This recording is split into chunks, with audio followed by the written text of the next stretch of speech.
Alrighty, well, good evening, everybody, and welcome to our April virtual star party.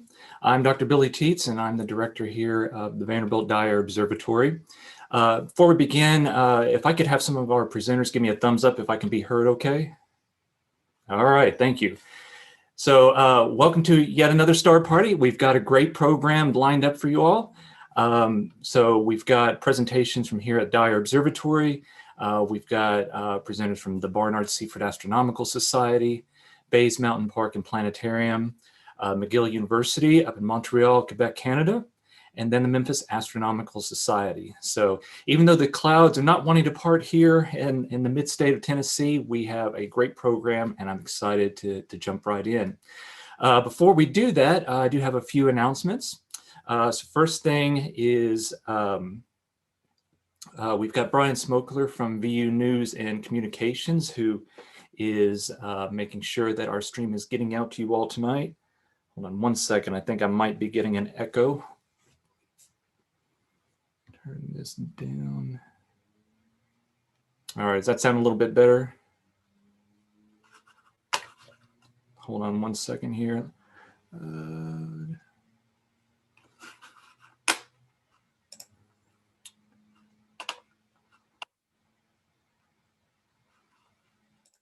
Are we still getting an echo, everyone? Sound okay? Hold on 1 minute here. Stay with us just a second. No echo. No echo from me. Oh, okay. Is that what everybody else is agreeing with? Okay, perfect. Good. I'm glad that whatever I just did apparently fixed it. So, but I want to thank Brian Smokler of VU News and Communications for getting us out here tonight. And a lot of you have been sending in donations for the observatory and for our other organizations, and we all want to thank you very much for your support in everything that we do, because it's that kind of support that allows us to do programs like this. So again, thank you all for everything that you have contributed to allow us to keep doing this, even in times when we're restricted to the virtual format. So as we go through the evening, a couple things to keep in mind. We've got a couple of handouts on the Dyer Observatory website, dyer.vanderbilt.edu. First of all, we've got a couple of star charts that are free to print out. You can download these and you can forward them on to your friends and family, but they are free. We've got a nice color version that you can see on your computer, as shown there on the left. And if you'd like to print one out and maybe go out and find some of the things that we're going to be talking about tonight, we've even got a nice printer-friendly version so that you're not using up all of your ink. And then also on our homepage, we have a celestial events calendar for the month of April. So the different happenings in the sky, or some of the maybe the notable historical events that have occurred. This calendar is chock full of information. So I can't wait for May's calendar to come out, because it's almost like a sensory overload. There's lots of graphics, there's lots of info on there. So it's a lot of fun to check it out each month. So be sure to download that as well. So the other thing is, as we're going through our program, we want to hear the questions that you all have.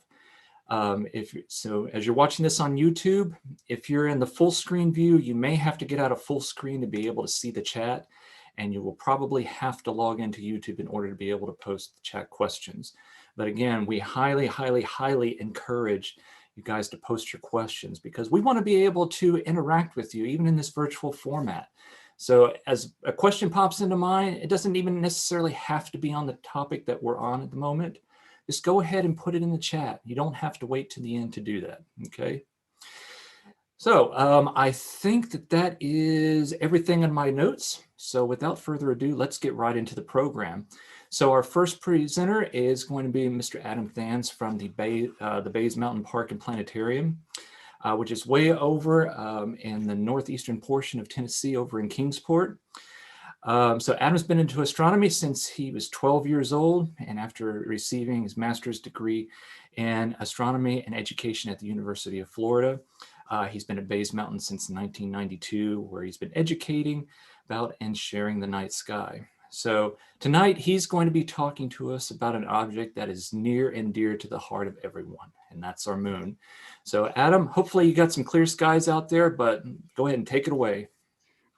Okay, thank you, Billy. Well, I was supposed to have some kind of clearing enough to see the moon tonight, but the weather changed literally last minute, and so I'm outside with clouds. So I'm still prepared. So and luckily I actually have a photograph of the moon that I took about 4 or 5 years ago, almost exactly the same phase as tonight. Go figure. So we do have that. So I'm going to be sharing my screen and showing you a photograph of the moon. But just for a moment prior to that, I'm just going to kind of give you a little kind of a set for what we're going to be doing tonight, at least what I'll be covering for the next 15, 20 minutes. So I'm going to be talking about the moon. What is the moon? How does it move? We're also going to learn about how do we see it, the phasing of the moon. What is there to see on the moon itself? Some exploration. And I'm going to end with a little bit of moon lore. So we're going to have some lunar lore at the end of my little presentation. So I'm going to be sharing my screen.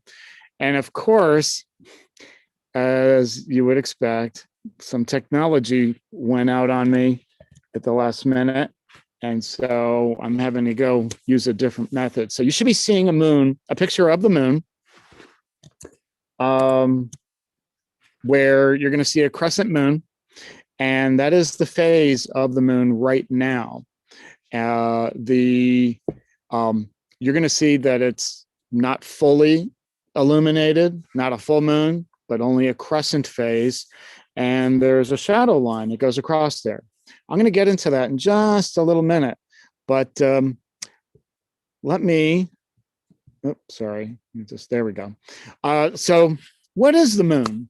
And of course, maybe you can see the moon right now, and you can just look out your window, and it's going to be kind of high in the western sky right now.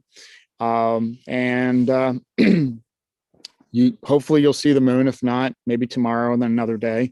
It is a natural satellite. A satellite is an object that orbits something else.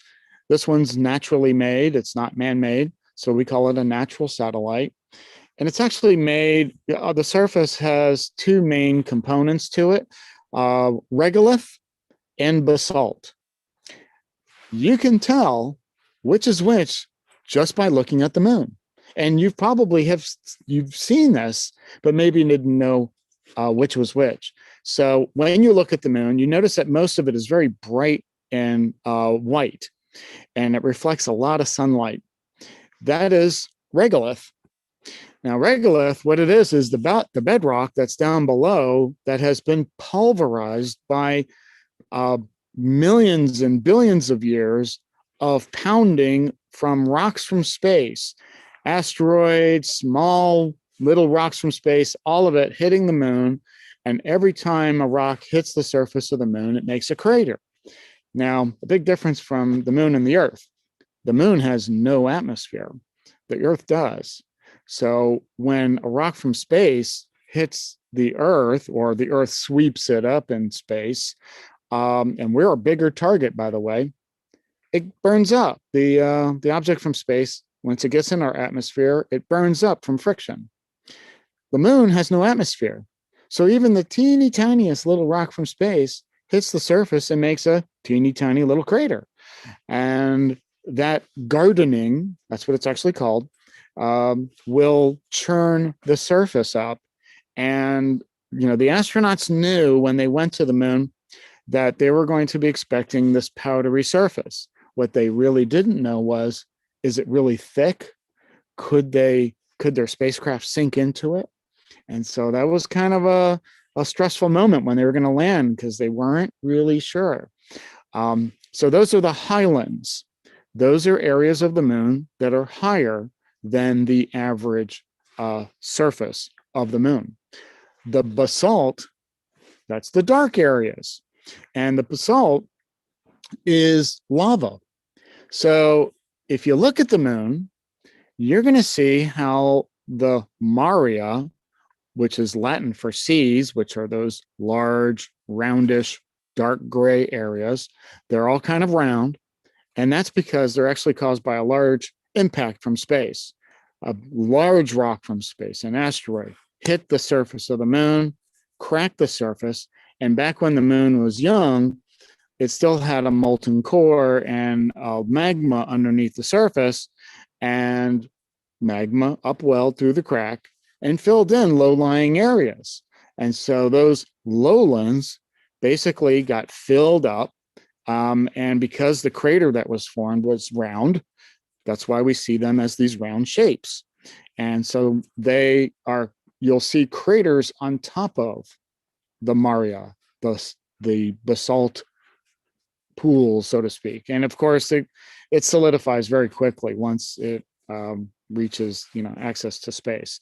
So those dark areas are impact basins. We call them Maria, and those are the dark gray areas of the moon. And we like to see patterns with that. So let's go on to, how does the moon move? Well, it slowly orbits the Earth, about 28 days to orbit just once. So the moon goes around the Earth very slowly.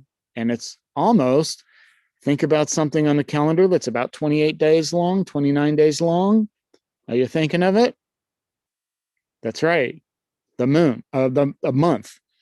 And they used to be called months because they were all based on lunar cycles. All ancient calendars were based on the moon as a way of keeping long-term time. And so we have the moon orbiting the Earth. Now, the moon does actually spin on its axis at the same rate that it orbits the Earth. And so that actually causes it to be in a synchronous rotation. And that synchronous orbit means that we always see the same side of the moon facing us, which is a pretty neat thing. Turns out, because our solar system is so old right now, it's about 4.5 billion years old. The sun is almost 5 billion years old. That all of the moons of all the planets are in synchronous orbit. And it takes time for that to happen. Now, the reason actually causes a couple things: the synchronous orbit, and something else too that I'll talk about. The reason is tides. You know that the moon causes tides on the Earth, the Earth's oceans. The sun also causes tides on the Earth's oceans, but about 50% worth of the moon's effect. But we also cause a tide on the moon. It goes the other way as well, equally. And so what happens is that we are gravitationally affecting the orbit of the moon and dragging it, because it wants to go around the Earth faster, but our tidal effect, our gravity, is slowing it down. And when an object slows down as it orbits the Earth, for example, it not only slows down, but it also starts creeping out away from the Earth. Its orbit gets larger, so it spirals away about 2 centimeters a year. But it is measured. We know this for a fact. We've actually measured this value. So it is slowly spiraling away. The moon used to be closer to the Earth. It used to spin faster. So it was not in synchronous orbit, and it actually would look much larger in the sky. But right now, as we see it, it's about 240,000 miles away. Okay, so how do we see it? We're going to talk about the phases, then we're going to talk about some of those features. So we're seeing it as a waxing crescent phase. Waxing, that word means that it's the first half of the orbit of the moon around the Earth, so it looks like it's getting bigger. And then the other half, after full moon, is waning. And so it waxes for about 2 weeks, then it wanes for about 2 weeks. And so from new moon to full, it waxes. Full to new, it wanes. And the shape tells us it's a crescent right now. When it's half illuminated, people do say it's a half moon, but really they should say first quarter. And then after that, it's a gibbous moon. And then it goes to full. Then it goes back to a gibbous, but waning gibbous, third quarter, then waning crescent, and then back to new moon. I mentioned about the tidally locking and the synchronous orbit. Now the sun is about 93 million miles away. The moon's only 240,000. So that means that the sun is quite far from the Earth-Moon system. Think of this in your mind. The sun's way far away, and let's say you are the Earth and you see the moon near you. Well, the sun is shining on both the Earth and the moon system the same way. So us on Earth, when we look at the moon, we're just seeing how the sun's light is shining on the moon. It's also shining on us the same way. And so the phase is caused by, as the moon goes around the Earth, we see more and more lit by the sun because of the orientation of the Earth-Moon system and the sun very far away from us, but shining on us equally. The shadow line between day and night on the moon is called the terminator. Now think about being on the moon for a moment. If you saw the moon, or if you were on the moon rather, and you were right near the terminator, and let's say you're just in the dark part of the moon, and then just as the sun is rising, it would be from nighttime to daytime immediately. There'd be no twilight. There's no atmosphere. And so that would be quite a sight to see. It also helps us when we look at the moon with binoculars or a small telescope. We can see those cool, very contrasty shadows from the craters that are along the terminator edge. So I'm looking at my notes here. Also, the moon can kind of look big in the sky, but actually it's kind of small. And here's a way to determine as to how small it really looks. If you hold your pinky out at arm's length, the nail of your pinky nail, is about the size of the moon if it's held at about an arm's length away from you. So think about that. You're looking at your pinky at arm's length, and you can see how small that looks. And so your pinky has the correct apparent size of the moon.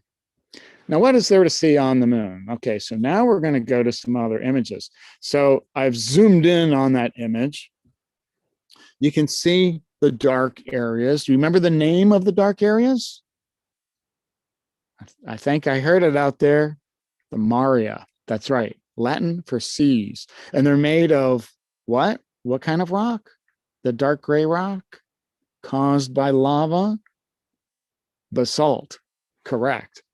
And so I've highlighted the few large Maria with some poor drawing, but we can see some large features there. Now, you can see how they're all circular. Now, the one on the far right, it doesn't look circular, but realize we're looking at a sphere on its edge. And so it is foreshortened. If we were above the moon of that Maria, it would look round. Here are the names of these. So we have Mare Serenitatis, Tranquillitatis, Chrysium, Fecunditatis, and Nectaris. Well, I think you can probably figure out what they mean. The top one, Mare Serenitatis, means the sea of serenity. Tranquillitatis, which should be very familiar to you, that name, Sea of Tranquility. The Sea of Crises, the one in the bottom is Sea of Fertility, and the last is Sea of Nectar. Those are lowlands. They got filled in with lava, covered up any craters that might have been there, but highlands, which did not get covered over because they're higher, physically higher, is regolith. Now, you may have noticed, look at the crater that's right above Mare Nectaris. You see the one with the central peak. Okay, that oops, whoa, sorry. It was my notes. I clicked the wrong thing. There we go. It's Theophilus. That crater is about 100 kilometers wide or 62 miles wide. Notice the central peak and the raised rim. That impact was large enough and strong enough from the rock from space. It vaporizes or liquefies the lunar rock for just about 2 minutes. And so it liquefies, it splashes out. If it's a large enough impact and it stays molten, it then splashes back to the center, creates the central peak, splashes back out again. And so the really large craters actually have a couple of splashing out, then back in, then back out again, back in again, and then it finally solidifies. Again, only for about a minute or two. So I don't know if you can hear that. I got some coyotes in the neighborhood here. So those are neat features. Binoculars are great to use for that. And I also have, I'll show you once I have the camera back on me, some moon maps. But exploration. Well, you can see that dot there, Apollo 11, and it's right above that little triangle space. And the Apollo 11 landed in July 20th of 1969, was the first landing on the moon with people. Currently, there's no people there. There's no other missions with people going there. This particular year, 2021, there's about 11 landers and orbiters that are being sent, and each year has about a dozen.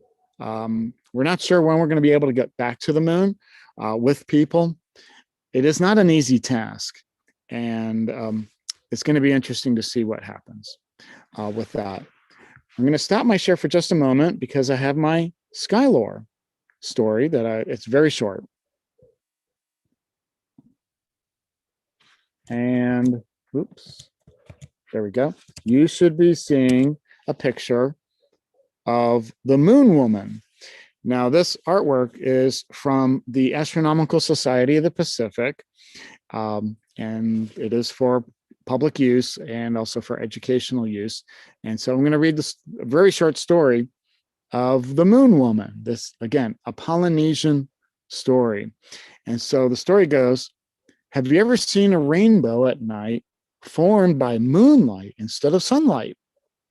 Legend has it that Hina, that's H-I-N-A, Hina, a Polynesian woman who was on her way to get some fresh water, did.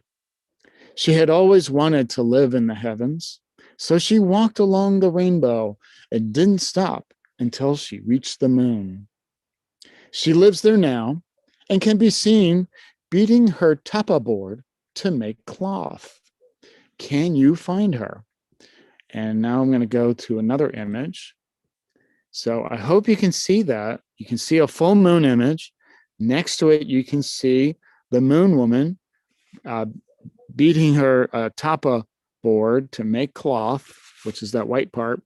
And if you see the Maria, remember the dark basaltic area, you might be able to see her pattern in the Maria.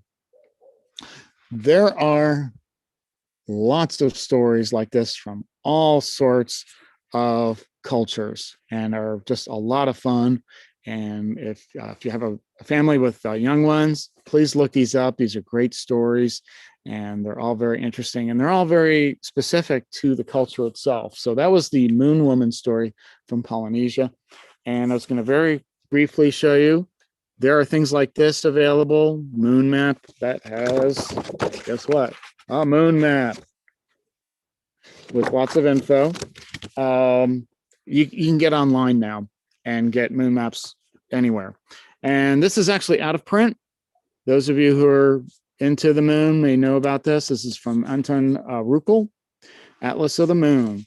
Extremely detailed drawings of the moon and lots of data. I can't even imagine how long it took to draw those. Those are hand-drawn charts, but I just wanted to show you those very quickly. I hope you enjoyed the little tour of the moon. Of course, now I see the moon through clouds, but okay. That's how it goes, folks. So I'm going to see if there's any questions at all.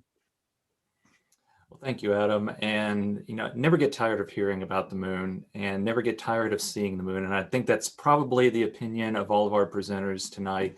It doesn't matter what phase it is or what, how many times we've seen it. It never gets old. So thank you very much. No. We do have a couple of questions. Sure. So does the moon have a molten center like the Earth does? Not anymore.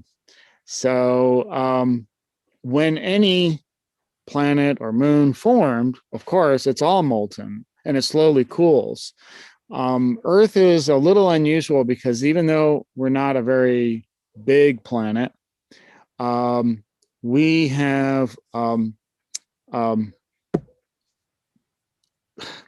thermal heating from nuclear processes where radioactive decay of rocks, and that is providing a little bit of heat and keeping our core warm enough to still be partially molten. Things that are small like the moon, now the moon's only about 2,000 miles wide and the Earth is about 8,000 miles wide, totally cooled off. There's nothing liquid in there at all. It's solid. And so that is a good question. And so again, I mean, if a really large impact occurred on the moon now, the only melting that would occur is from the impact energy itself creating the crater. But there's no magma from below to upwell and fill in. All righty. And let's see. Tim had said, don't forget about Earthshine on the moon. Can you comment a little bit on that? Sure. Actually, if you want to speak, I pulled up a really nice view of Earthshine so that I'll share it right quick if you want to keep talking. So. Yeah, thank you. Yeah, that's one of those cool things. So what's happening here, as in this photo is a little bit overexposed to show the Earthshine. So what's happening is, okay, remember the sun 93 million miles away, the Earth moon system, the moon's only 240,000 miles away. So we're close by to each other compared to the sun. The sun's light is shining on both of us equally.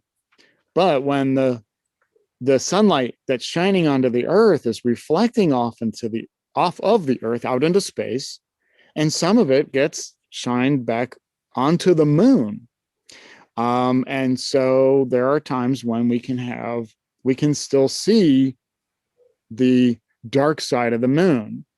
And so that's because of Earthshine. It's that bouncing back of sunlight hitting the Earth, especially our clouds. And so we have a pretty high reflectivity compared to some other planets because of our clouds, and it bounces back out and it does shine onto the moon. And the reason we see satellites, man-made satellites, is because well, no, actually, I should change. No, I was going to say something else. I'm sorry. No, it's the sunlight hitting those satellites, and we're able to see it, not with Earthshine. But we do. The moon's a big enough target that we can actually see that. So I want to correct myself there. Let's see. We've got some more questions rolling in here. Let's see. Yeah, a lot of questions. Wow. What color is the moon, and has it been or can it change other colors?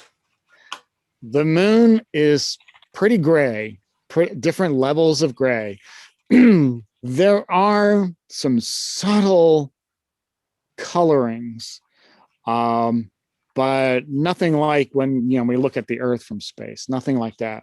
Now you can see the moon when it looks red, but that's because of lunar eclipses and the sun's light is going through the Earth's atmosphere. And if you've ever seen a sunset, typically it's reddish, orangey or reddish in color because there's dust and sometimes volcanic ash, but there's always dust and debris in the Earth's atmosphere. And so that scatters the blue light away and lets the red light through, which is why we see sunsets looking red. Well, if the moon is in the Earth's shadow, some of that red light is shining of the sun's light is shining through our atmosphere and then shining then red light onto the moon, which is why it can look red. But generally, yeah, it's pretty gray, different levels of gray. There are some subtle colors. There is an interesting historical thing with Apollo 17, and when I'm totally blanking on his name, the geologist who went to the moon, I don't even met him. Billy, can you help me out? I can't Jack remember. Schmidt. I hope he's not wearing Jack Schmidt.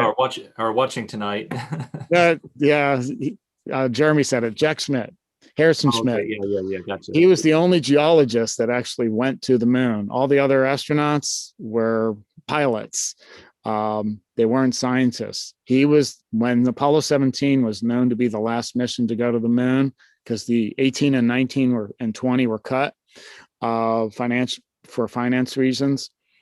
They pushed him forward, and because they wanted to get a geologist there, and he's the one that made all the big discoveries.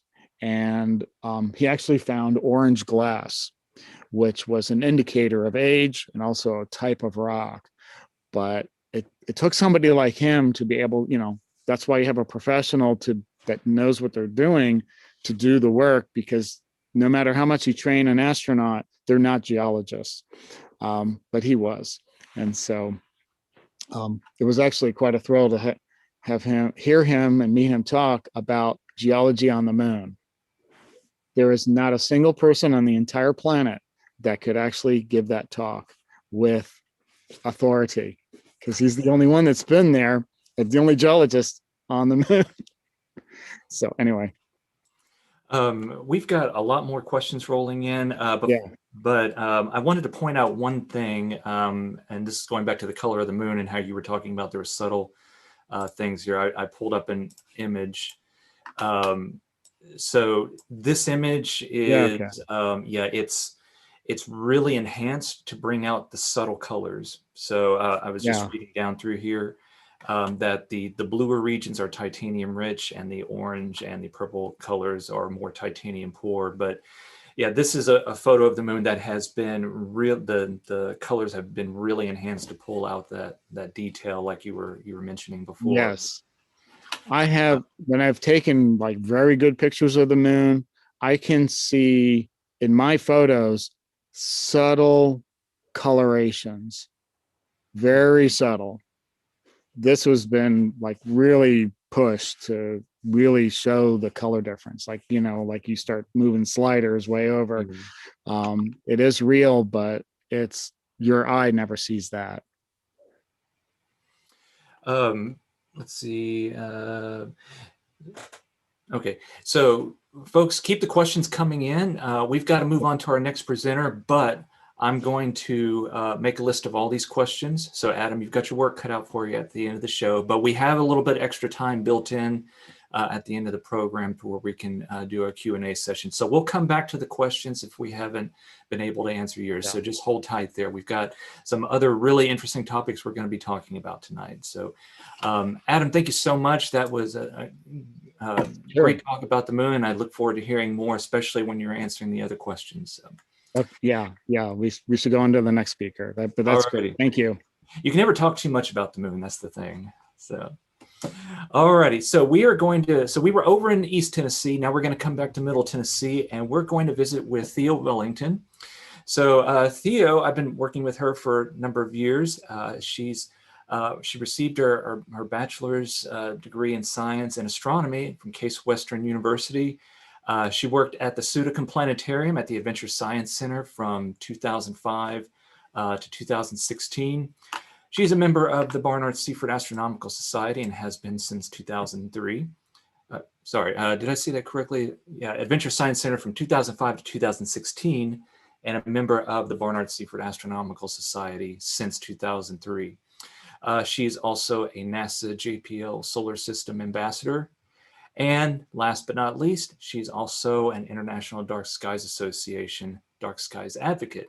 And she's going to be talking to us a little bit tonight about this whole business about dark skies, which if you've read the news around Nashville lately, you might have seen something about that. So Theo, tell us a little bit more about that. All right, so let's see if this works here. Yay, hopefully the slides will go with it too.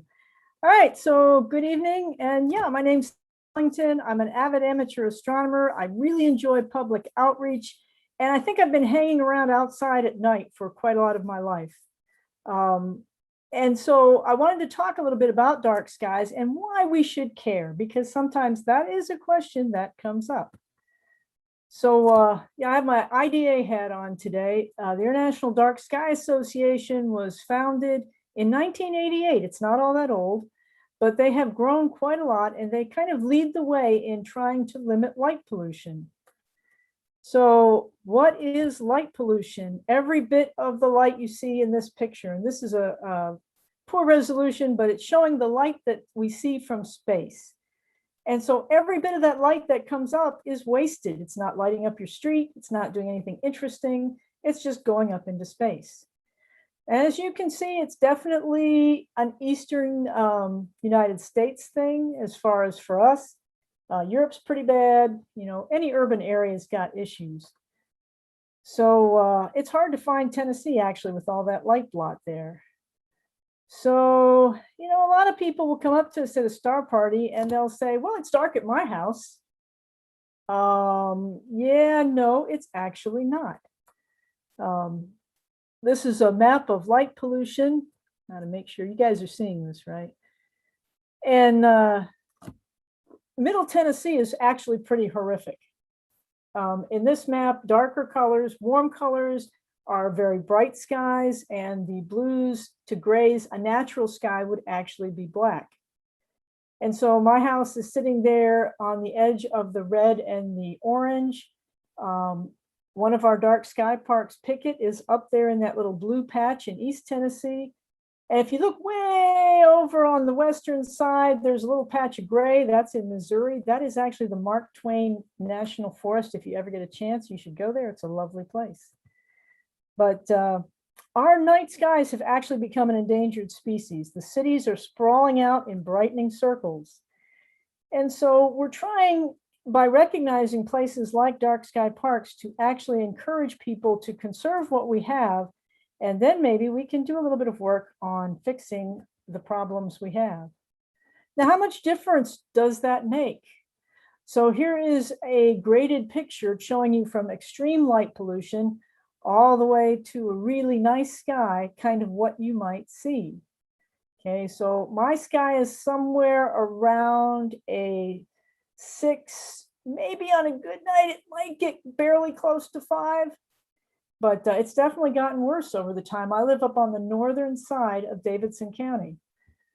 So Pickett, on the other hand, is more of a, you know, 3, maybe sometimes almost 2. So the difference is huge.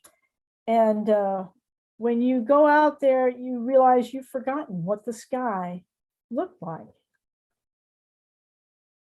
So some years ago, we went to Flagstaff on a trip across the country, and we visited Lowell Observatory, which is on a hill up above Flagstaff. And I took a 15-second exposure looking out over the city from the top of the hill. Okay, so hold this picture in your head. Came back to Nashville and took the same exposure from the top of the hill that I live on. Ooh, do you see any stars in that? No. That white glow, well, it's actually pretty orange. All that out there, that is Hendersonville from my house. And it's absolutely horrifically lit. If anyone from out there is on the line tonight, all of that glow is money that's being spent for exactly nothing, except, of course, annoying me. So we have 2 international dark sky places in Tennessee, Pickett State Park and Pogue Creek Canyon, and the Obed Wild and Scenic River. The Obed's pretty, and people do occasionally do star parties there, excuse me, but it's kind of hard to get to, and it doesn't really have good camping areas. So Pickett is just a lovely place. Hopefully, as we get back open here, we'll be holding some events up there. It's only a 3-hour drive, so it's not too bad. The skies over Pickett really are stunning.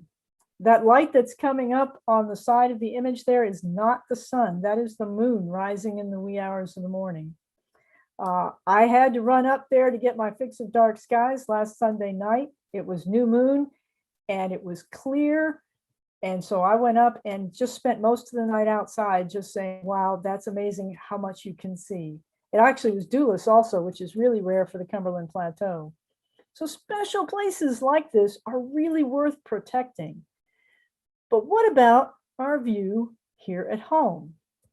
So there's a couple of easy principles, to keep in mind. One is that all light should have a reason. So what is the task? What are you needing to light up? What do you need to see and why? And how long do you need it lit? So you should always ask those questions before putting out a light. Then you only want to light what you need to light. So here's sort of a selection of lights from very bad to best. And we have a ton of very bad lights in Nashville. We have a lot of bad lights. I would say every single highway light up and down the interstates goes in that bad category. We're starting to get a few betters, and hopefully eventually we'll convince people to do some bests. What fits in the very bad? Oh, these things. These are lovely carriage lights. They look beautiful in the daytime, and that's why they get put up. They are terrible lights, especially the ones on the bottom right there. Those, the bottom of the fixture is going to block most of the downward light. Where is the light from the actual glass going to go? Out. They are completely useless for doing any kind of reasonable lighting. And if you do have to have these because they look old-timey, just leave them off at night. Not kidding. They're terrible lights. There are better old-timey lights that don't have the horrific lighting that these do.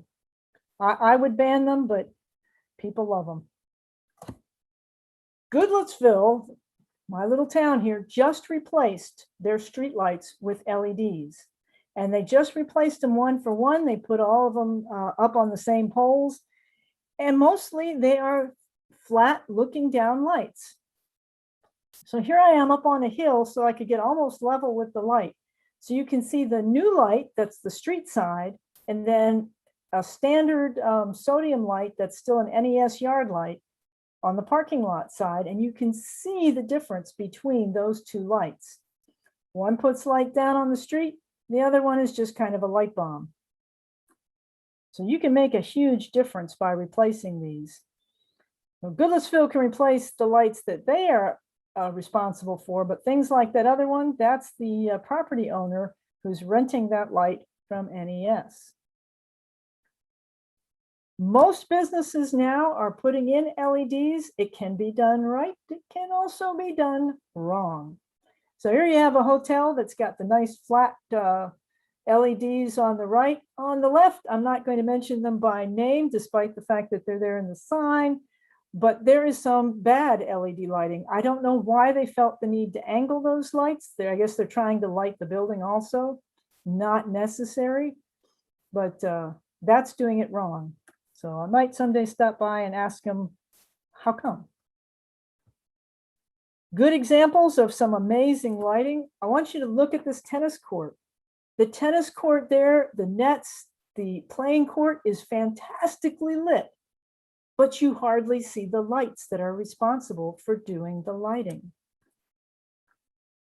Here we have some playing fields. They might be soccer fields. On the left, standard bad stadium lighting. On the right, excellent lighting. And look how well that field is lit. And you can see the cone of light going down from those lights.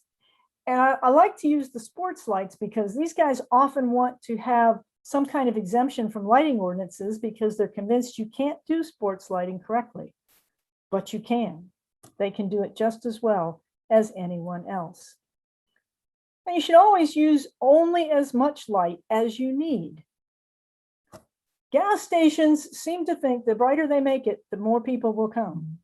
So many of them are absolutely horrifically lit. But even though you want it lit, right? Sometimes people don't feel safe at gas stations late at night. Look at what a good installation can look like. It's still extremely well lit, but wow, it just looks nice, neat. The light is under the canopy where it belongs. And it's actually a lot better for people. If you turn out of that overlit thing into a darker suburban street and you're an older person whose eyes cannot change as fast as younger folks, it's actually a safety hazard to do that. Fun story here. Tucson recently replaced their lighting, and they went ahead and installed the system whereby they can control the lighting on their streets from a central location. So they can vary the brightness. So they have them brighter in the early evening, and then after midnight, they turn it down.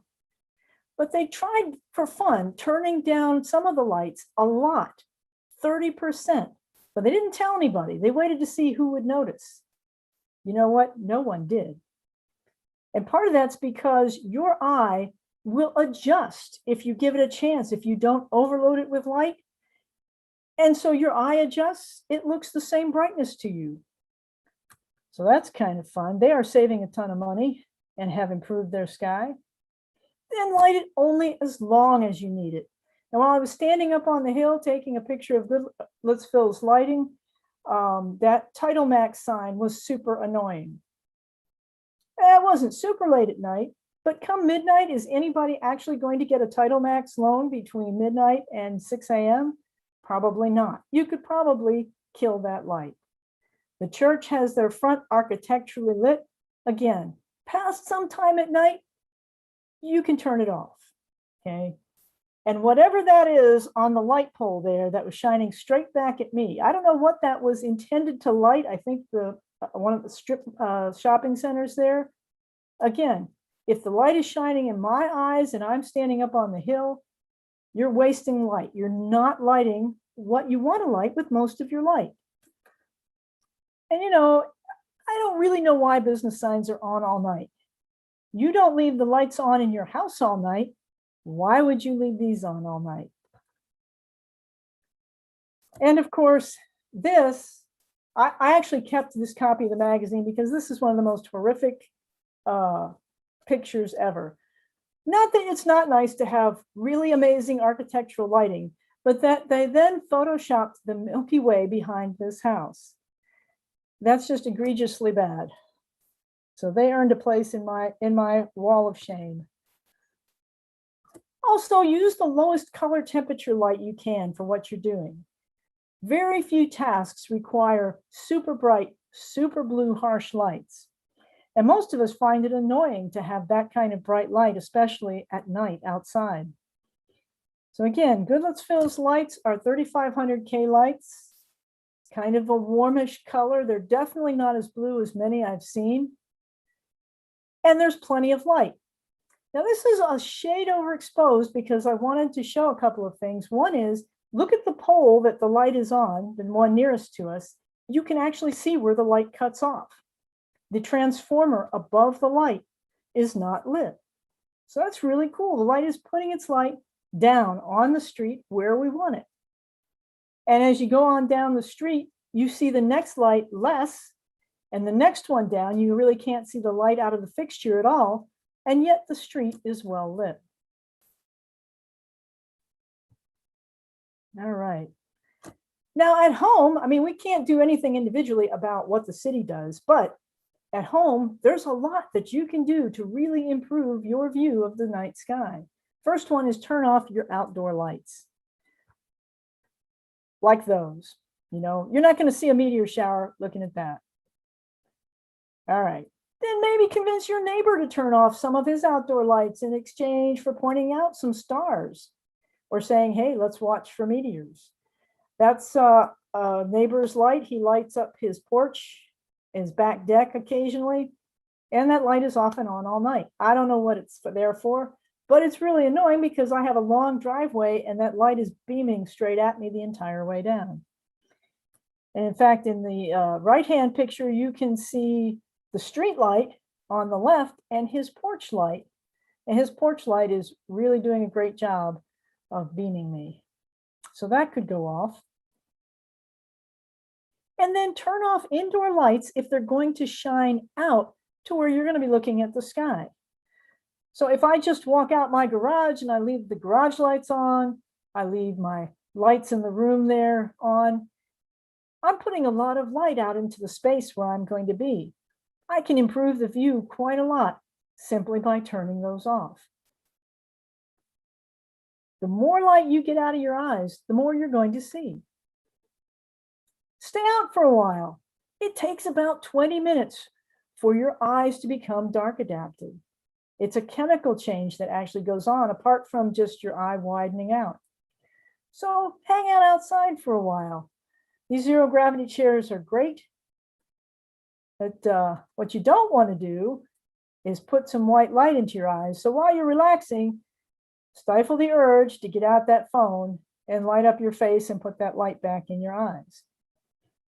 All right. So we're trying to spread the word through education and outreach.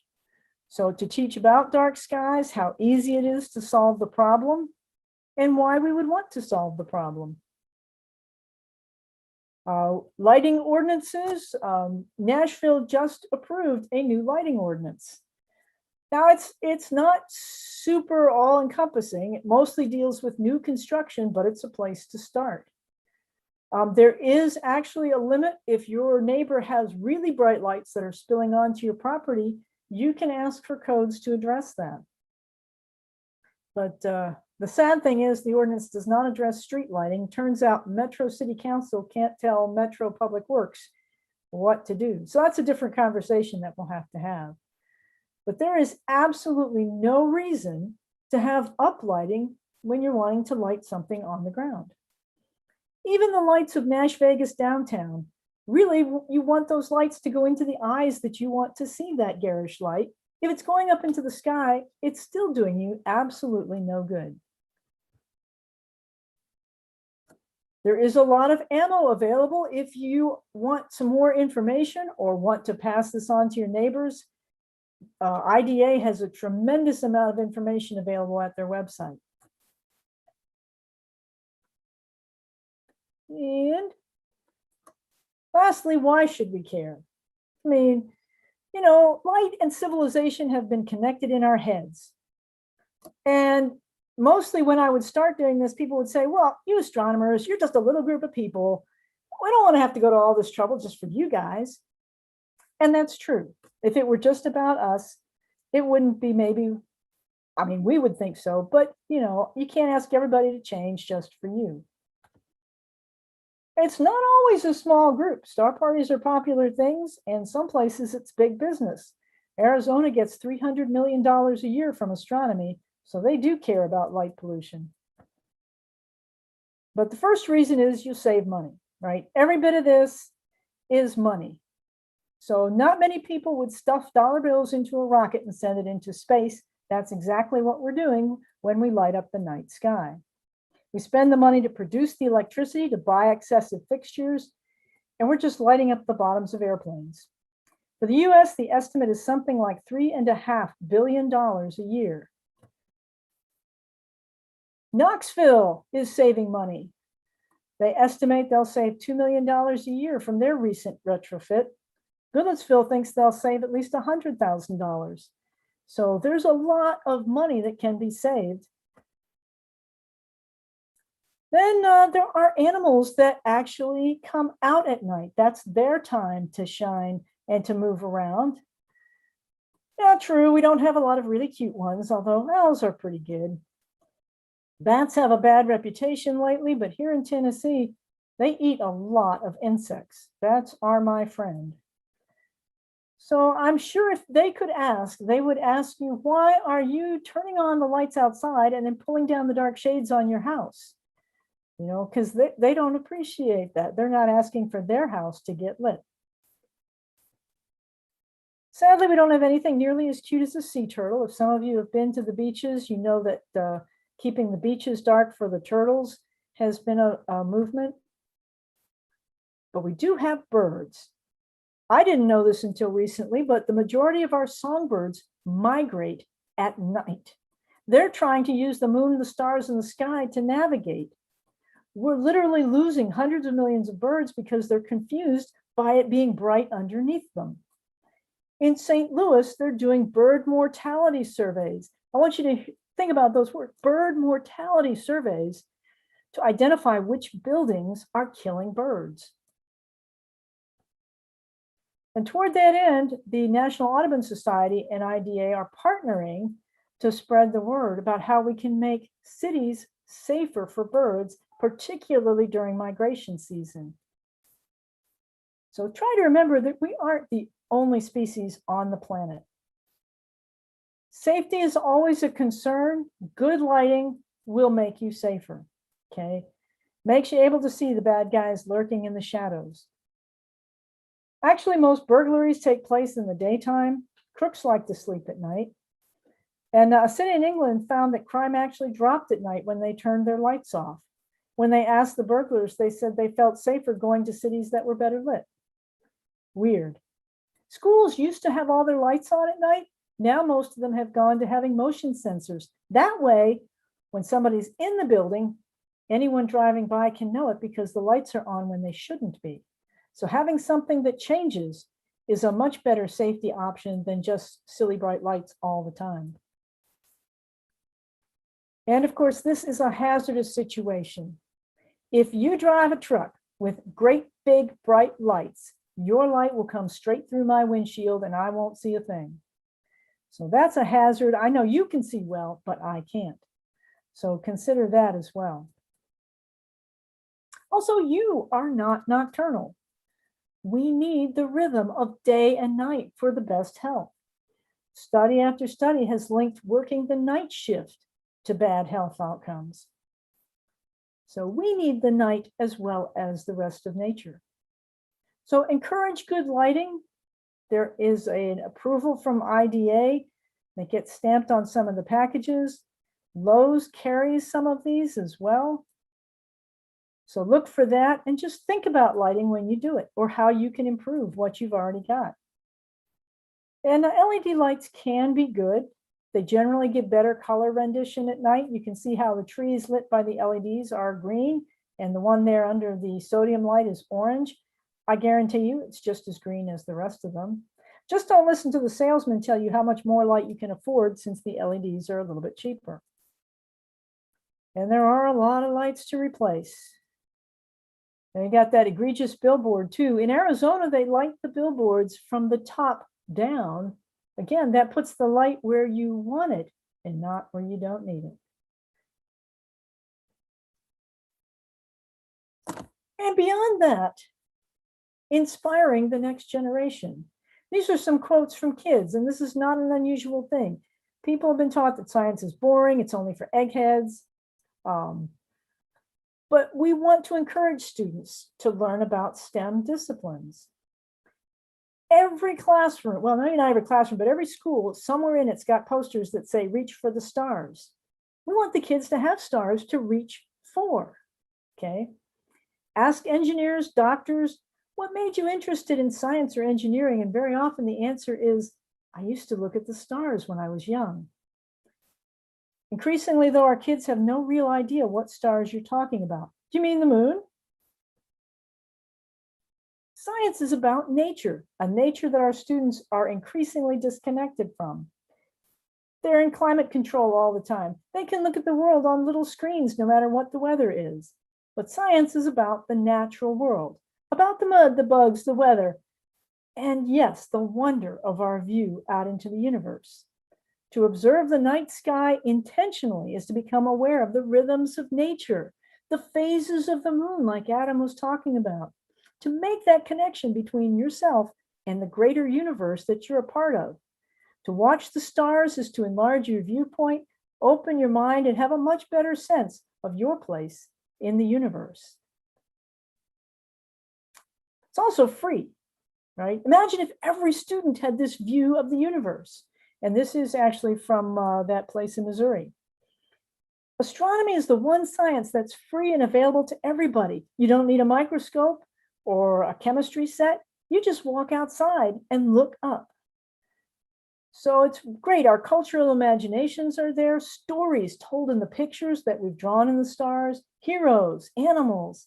We've been connecting those dots for thousands of years. The sky has been the canvas for our imaginations. The patterns we noted became our calendar. Many people are astonished to find out that eclipses have been a predictable phenomenon for thousands of years.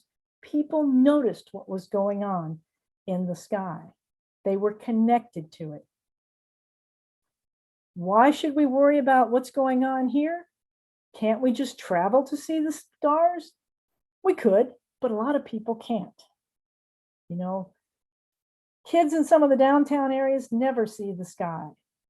Why should a wasteful practice obliterate the sky for everyone? Okay, how many of you have been to one of the great natural wonders, like say the Grand Canyon? Did it look the same as it did in the pictures in the book? No. When we went there, everybody's jaw was on the ground. It's so big. It's so much different than what the pictures say. Is being outdoors with stars from horizon to horizon the same thing as looking at a tiny little smartphone screen? Yes, yes, it is. So we want to improve the view that we get from right here where we live, because we live here. You can help out to find out what the extent of light pollution is from wherever you are. There's a really cool project called Globe at Night, where you go out and match a pattern of stars that's easy to find, see how many of the stars in the pattern you see in your sky, and then report that. So that's kind of fun, and I would encourage you all to do it. It's easy to find, and there are the dates for this year. They're all dates kind of running up to the new moon.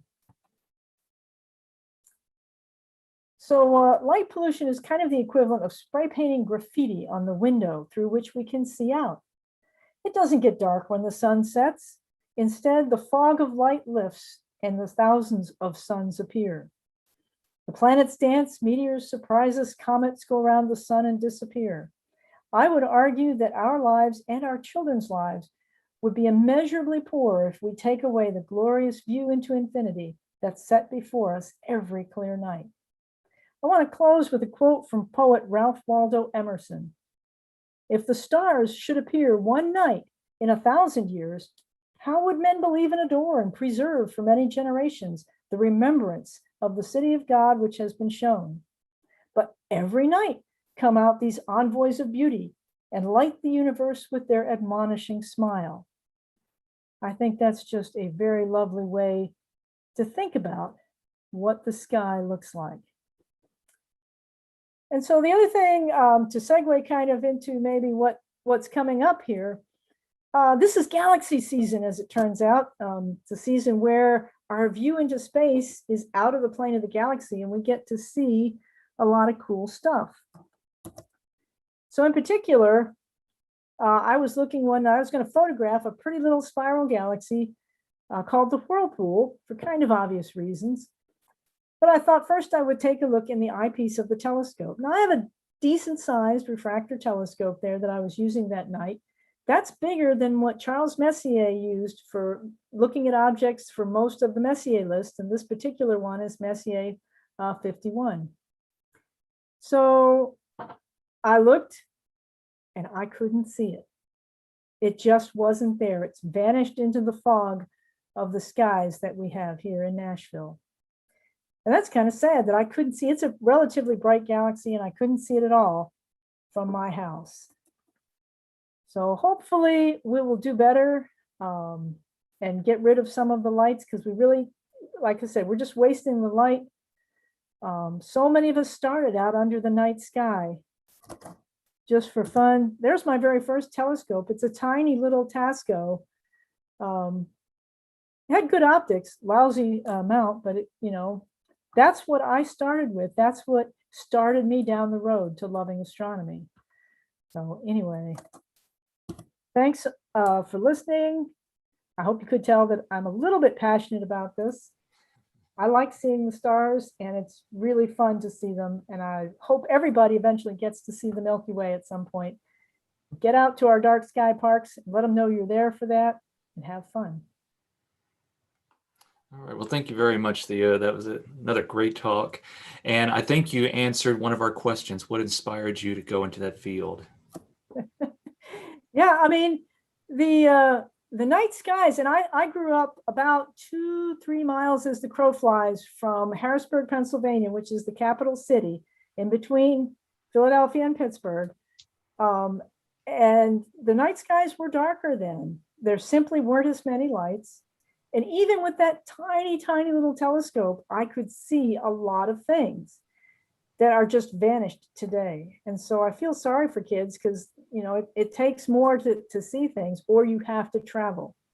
And honestly, my family did not have the means to travel. So it was absolutely wonderful that I could just go out in my backyard and literally explore the universe.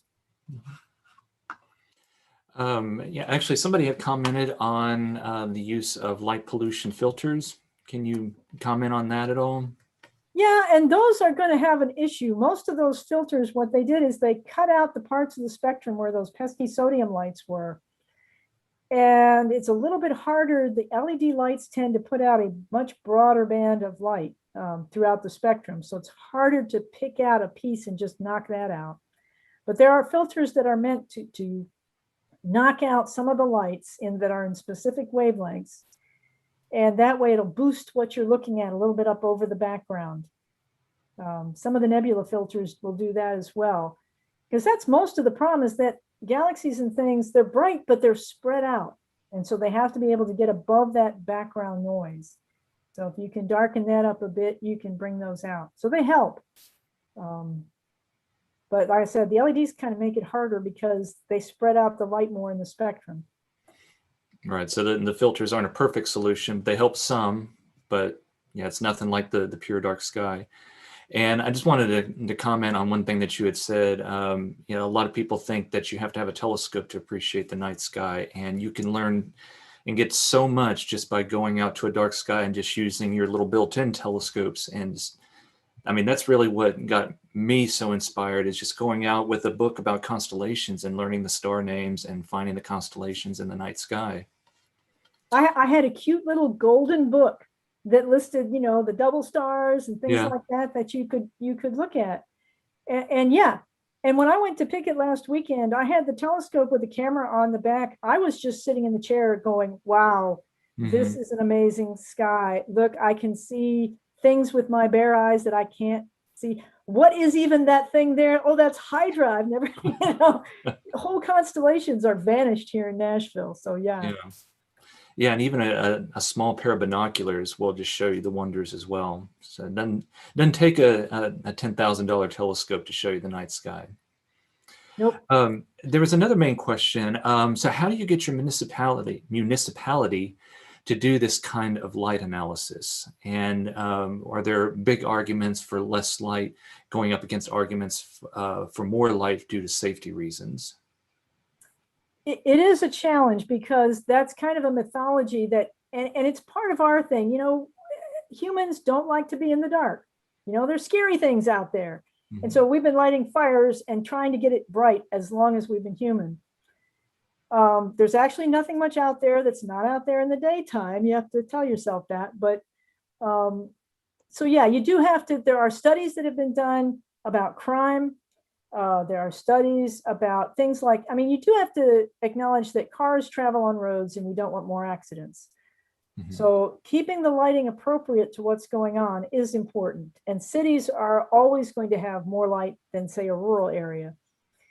But you can point to the studies. IDA, again, has a wealth of resources on how to start that conversation with your municipality.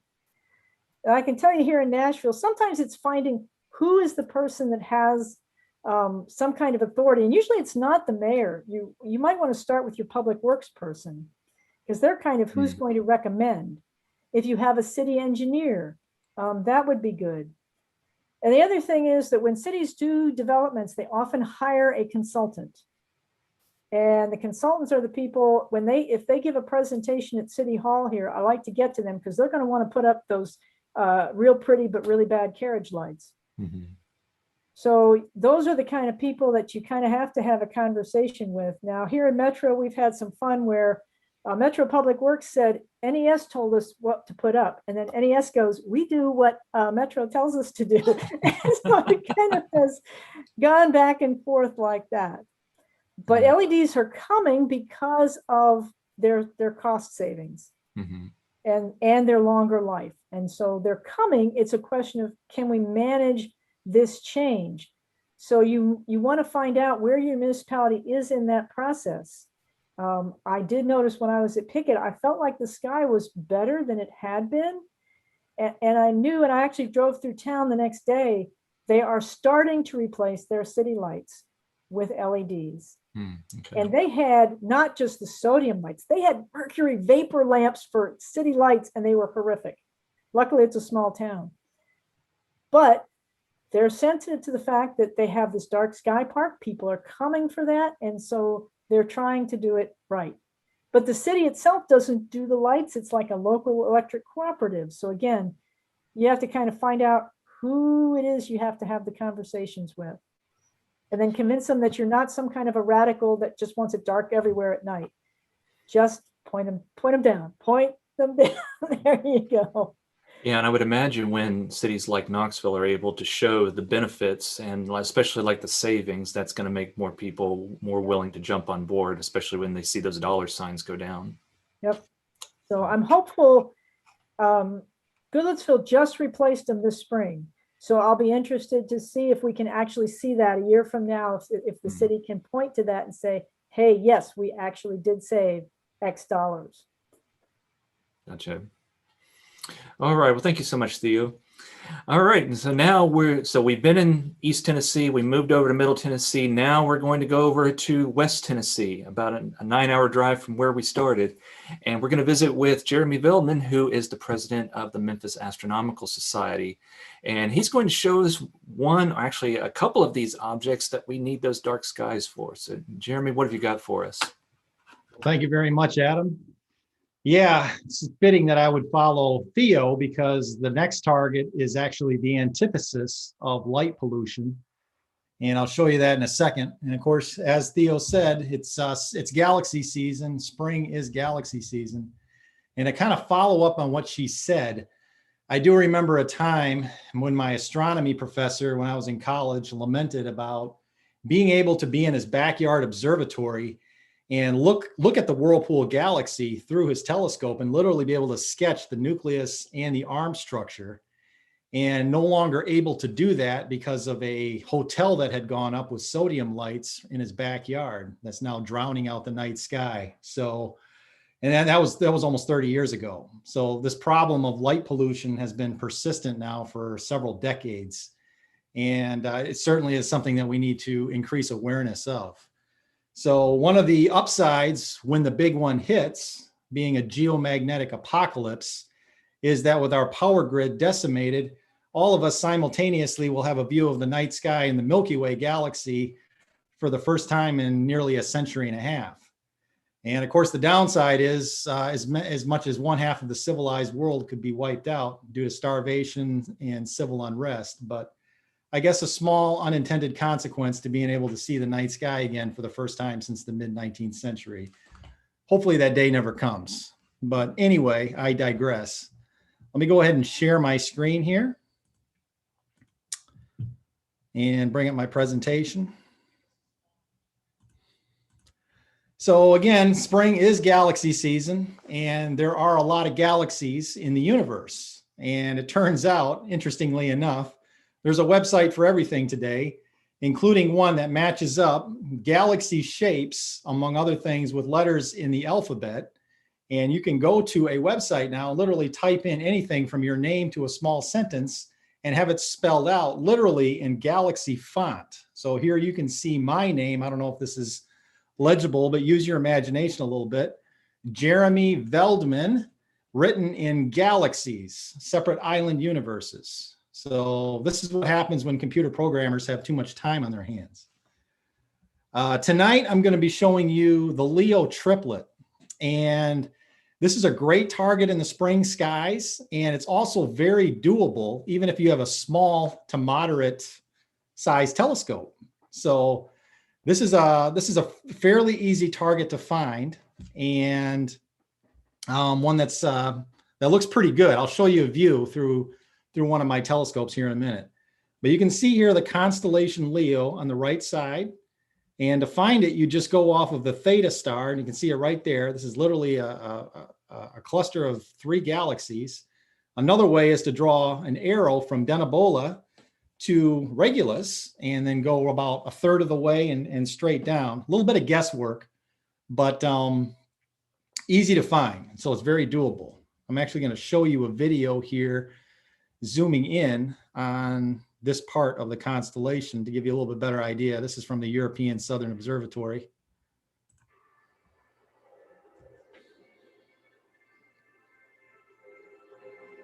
You can see here we're zooming in again off the Theta star. This video has sound. Hopefully you're not hearing it. You can see right here kind of where it's zooming in on these three galaxies, the Leo triplet.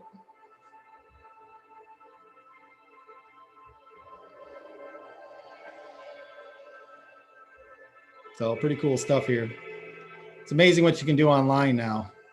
So this hopefully helps you visualize a little bit better about where it's located and what they look like, the configuration.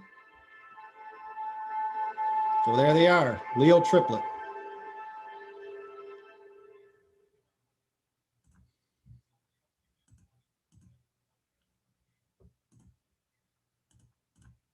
All right. So you're looking at three gravitationally interacting galaxies. In the upper right is M65, and it's located about 36 million light years away. So you can imagine light traveling for 36 million years. That's how long it takes the light from this galaxy to reach us. M66 is in the lower right. It's 33 million light years away. And then NGC 3628 is to the left, and that's 40 million light years away. Now, interestingly enough, these galaxies were not all discovered at the same time. M65 and M66 were discovered by Charles Messier around the year 1780. And then William Herschel discovered NGC 3628 4 years later in 1784, roughly. So, and that's how we got the Leo triplet, again, in the constellation Leo the Lion. If you can find the Big Dipper sits on Leo, and Leo is fairly easy to find, the asterism in the spring sky. It's prominent, I believe, in the eastern part of the sky, very near the zenith now. So that's why it's galaxy season. Once you get to Leo and the surrounding areas, there are just a ton of galaxy targets to look at. Now, galaxies, we reside in a galaxy. The Milky Way is a galaxy, and the solar system, which contains our sun, our Earth, and the 8 planets, that's a part of our Milky Way. And it is literally a separate island universe of billions of stars. And I just want to try and get you to imagine for a minute just the sheer enormity of a galaxy. You can see where the sun is located here. Traveling at 186,000 miles per second, you could orbit the Earth 7.5 times in 1 second. And even at that immense speed, it would take you 25,000 years to travel from where the sun is just to the nucleus of our galaxy. It would take you 100,000 years to travel from one end of the Milky Way to the other. Another way to put this in perspective, imagine that the sun was scaled down in size to the size of a period in a book that you're reading. The continental United States would be comparable in size to the entire Milky Way galaxy. So they're enormous. We're talking about scales that are just all but unfathomable. On a clear night, Leo showed you the different sky classifications. If you were under the darkest skies anywhere on Earth, Bortle 1 skies, on a clear night, you can see anywhere from 4,000 to 6,000 stars. That would be 0.000006% of all of the stars in our Milky Way galaxy. Our Milky Way has over 200 billion stars. Another way to put this in perspective, the Milky Way and Andromeda galaxy have about as many stars as there are Oreo cookies in existence since the first one rolled off the assembly line in 1913. So if you have kids, this is one way to get them interested in astronomy. Imagine one Oreo cookie for every star in the Milky Way and Andromeda. That's a lot of cookies, and that's a lot of stars. And the Leo triplet, each one of these is a separate island universe or galaxy like our Milky Way. So you can see them here. Again, M65 is in the upper right, M66 is in the lower right, and then NGC 3628 is to the left. And different shapes, and all three of them are believed to be spiral galaxies. What's interesting about NGC 3628 on the left is you're basically looking at an edge-on spiral galaxy. We believe it's a barred spiral, not 100% sure, but there are some features that you can suss out that kind of indicate that this is an edge-on spiral galaxy with a clearly defined dust lane. Probably the most interesting of these three is M66 in the lower right. And you can clearly see the orientation. It's more or less a face-on spiral galaxy, a barred spiral. And if you subscribe to Sky and Telescope magazine, there's actually a write-up in this month's issue, April 2021, of the Leo trio or the Leo triplet. And here you can actually see a sketch of the Leo triplet from the author of this article, Howard James Banich. And he's looking at it through a 28-inch Dobsonian telescope. So it's a fairly good sized mirror. It's 28 inches in diameter. I own a 20-inch Dobsonian. That's the largest that the Memphis Astronomical Society currently has. His is 8 inches larger. So if you're in dark sky locations, Dobsonians are definitely the way to go if you're going after galaxies, because aperture is the key. The more aperture you have, the more light you can gather. So here you can see a quote from this article, and it took them about an hour to sketch this galaxy, M66, and you can clearly see the barred spiral pattern. What's also interesting is the galaxy M66 shows evidence of tidal interaction with surrounding galaxies. So kind of the shape of it seems to imply that it's been stretched or pulled a little bit, almost like a piece of Play-Doh, as a result of tidal forces from the surrounding galaxies in the Leo trio, M65 and then also NGC 3628. So here you can see it at 408X from the Oregon Star Party a few years ago. So turns out that there are a handful of sites throughout the country that have designated dark sky parties each year in dark sky locations. Eastern Oregon is one of them. And as you can imagine, there are some pretty dark skies in Eastern Oregon. I've never been to that one. I attended the Okie Tech Star Party in Kenton, Oklahoma a couple of years ago. And that is in the very northwestern tip of the Oklahoma Panhandle, place that pretty obscure on the map, but it's very near the Colorado and New Mexico borders. Those are the best skies I've ever seen. It's a situation where, you know, I slaved to get my 20-inch out there, but even if you were out there with no telescope, the sky, the view of the sky that you would see being miles from any type of artificial light is just magnificent. So if you ever have the opportunity to experience that, by all means, take advantage of it. And if you have a larger telescope, this might be a target worth going after. M66, one of the Leo trios. Now here's a close-up of M66 from the Hubble Space Telescope. And I love this shot because it really gives you a sense of the richness of these spiral galaxies. And of course, you can see the bright nucleus here. It's a barred spiral. And you can also see some of the arm structure coming off of here. And again, there's a density wave pattern that propagates through the disk of a spiral galaxy like this. And this was described a couple of star parties ago by one of our colleagues who's not here tonight, Ann Viano. But basically, imagine a traffic jam in a disk of stars where more stars tend to form and coalesce, and then also where there are gas clouds. You can see that here in these spiral arm structures. And I really like this one, especially this arm coming off of the nucleus. And you can see these bright knots here of reddish color.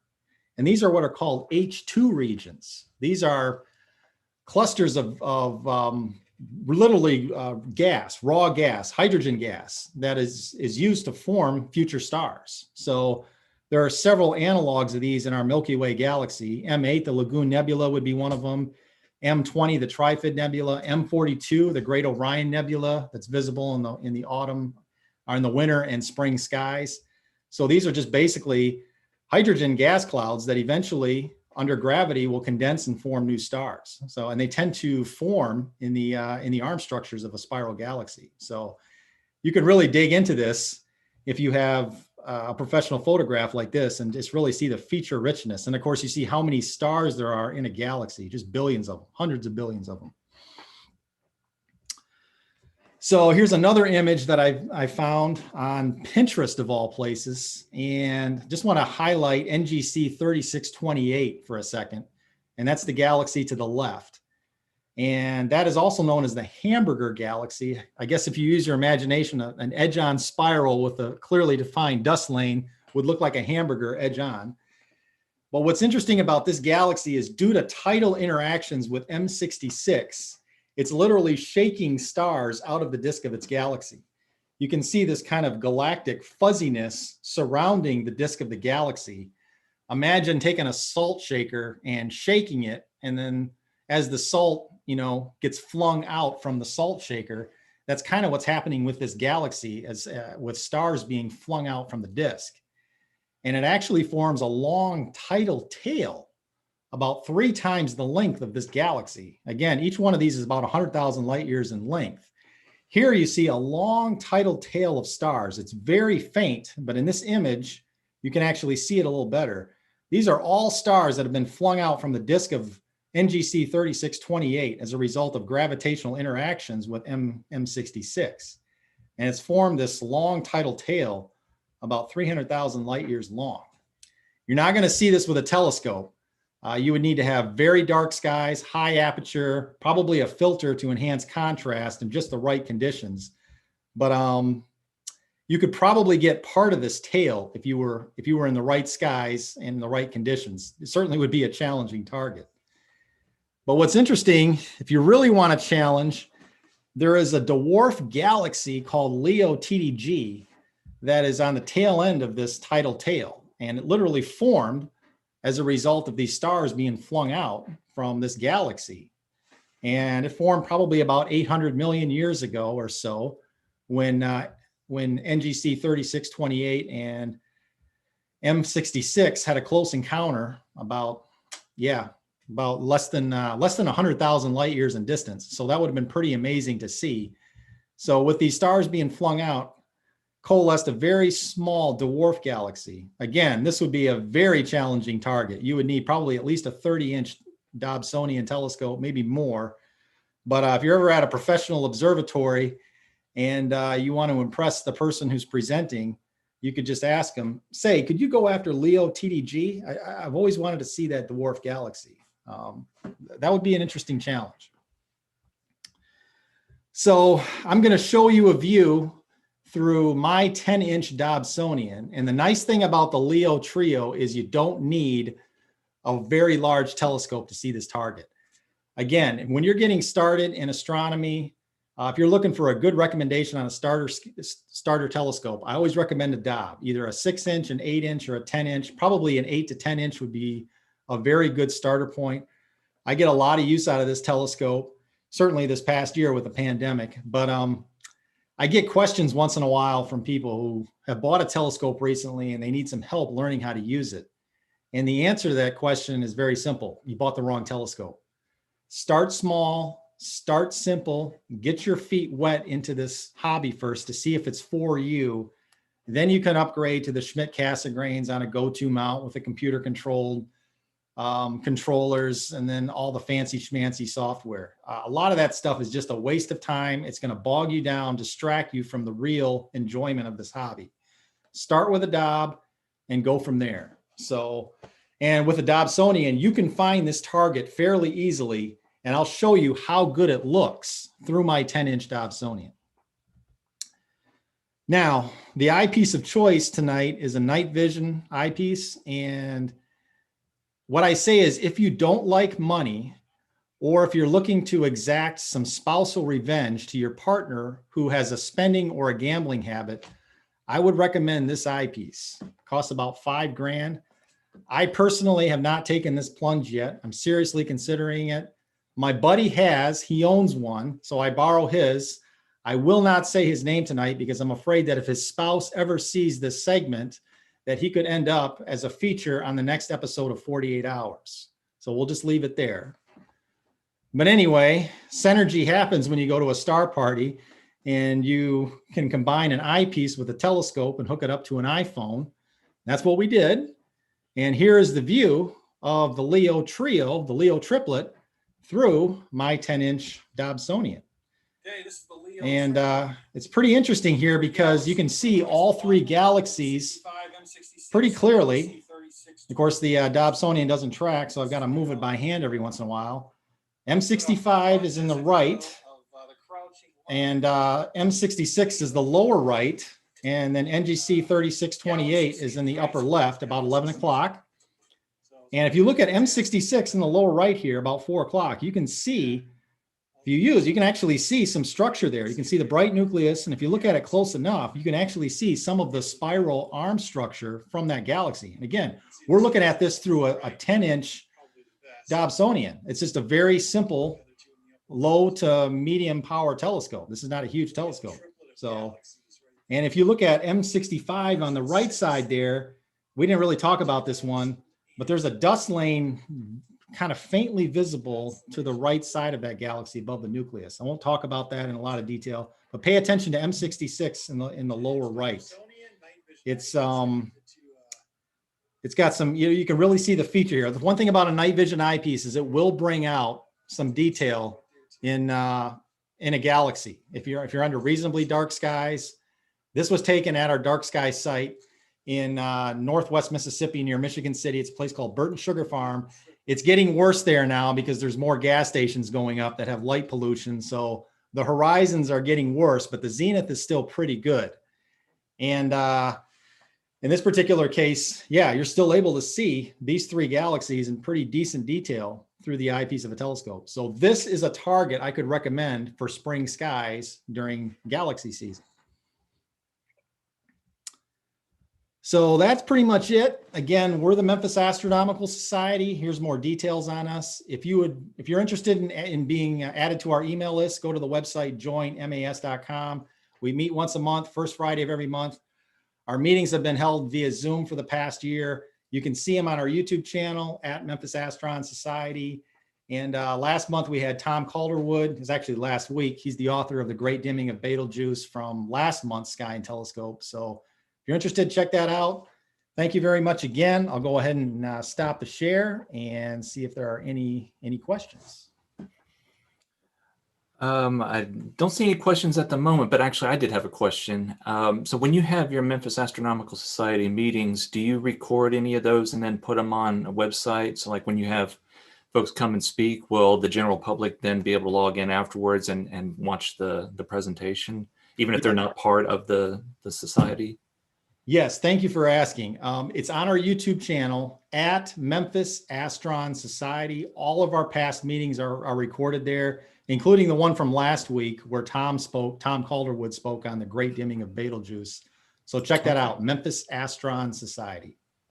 All righty. Well, thank you very much, Jeremy.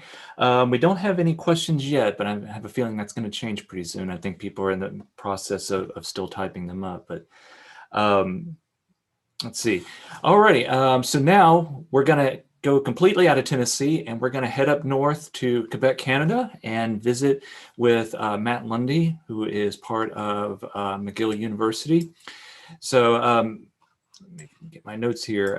So Matt received his undergraduate degree from Bishop's University in 2018 with an honors in physics, a major in drama, and a minor in mathematics. So he does a little bit of everything, it sounds like. There he helped in the search for short period pre-cataclysmic variables, it's a mouthful, in the K2 database. He worked at the Magentic, hopefully I said that right, Magentic, Observatory as an observer for 3 years, as well as working in public outreach at Bishop's University Astronomical Observatory. Subsequently, he began his work at the McGill Space Institute, where he earned his master's in physics. And he studies a variety of interesting high-energy gamma-ray source candidates, trying to find potential sources for follow-up observation with Veritas. So I'll let him explain what Veritas is, but Matt, please take it away. Thank you for the invite. I'm excited to talk about something that I think is tremendously interesting in the realm of this kind of universe of astronomy that oftentimes kind of is tied to many of these interesting things that keep popping up in the media, but a lot of people don't kind of have a foundational knowledge in kind of what these things actually are. And what I'm talking about are cosmic rays. And hopefully by the time towards the end of this talk, you guys can have a bit of an understanding of why people are so interested in cosmic rays, where did this mystery come from, and kind of where we are in understanding cosmic rays and their potential sources, and how we go about identifying kind of where these cosmic rays may be coming from and what possible uses we could have for these kind of mysterious particles. And so the story starts quite far back. And so when we're talking about kind of the turn of the 20th century, a lot of people were investigating phenomena with these little electroscopes. And these are very simple devices. In fact, if you're sitting at home with kids, it's quite easy to build one of these out of just a mason jar and some pieces of aluminum foil. And what these are storage devices for static electricity. And so you can see here 2 little pieces of foil. And as you store static electricity in one of these devices, these pieces of foil will separate because they're carry the same charge. So in this case, they're both positive charges. These fields will separate.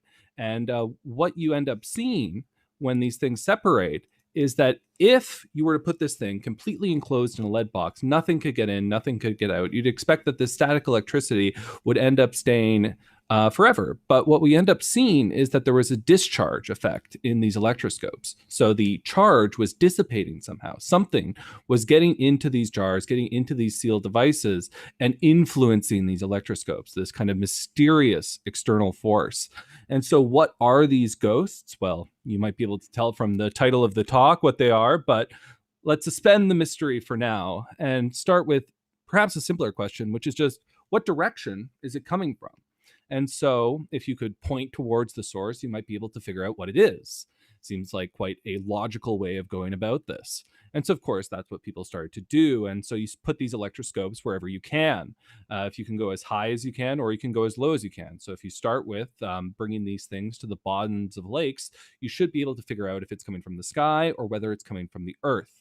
And when you do that, what you found was that the rate decreased as you went into a lake. So what that means is that most likely the lake is shielding some of this radiation or some of this external effect. I'll talk about this stuff in a bit, but also this Peter T. Wolf, this Jesuit priest, spent 4 days and 4 nights on the top of the Eiffel Tower, and he found also a slight drop. So now you have a conflict, right?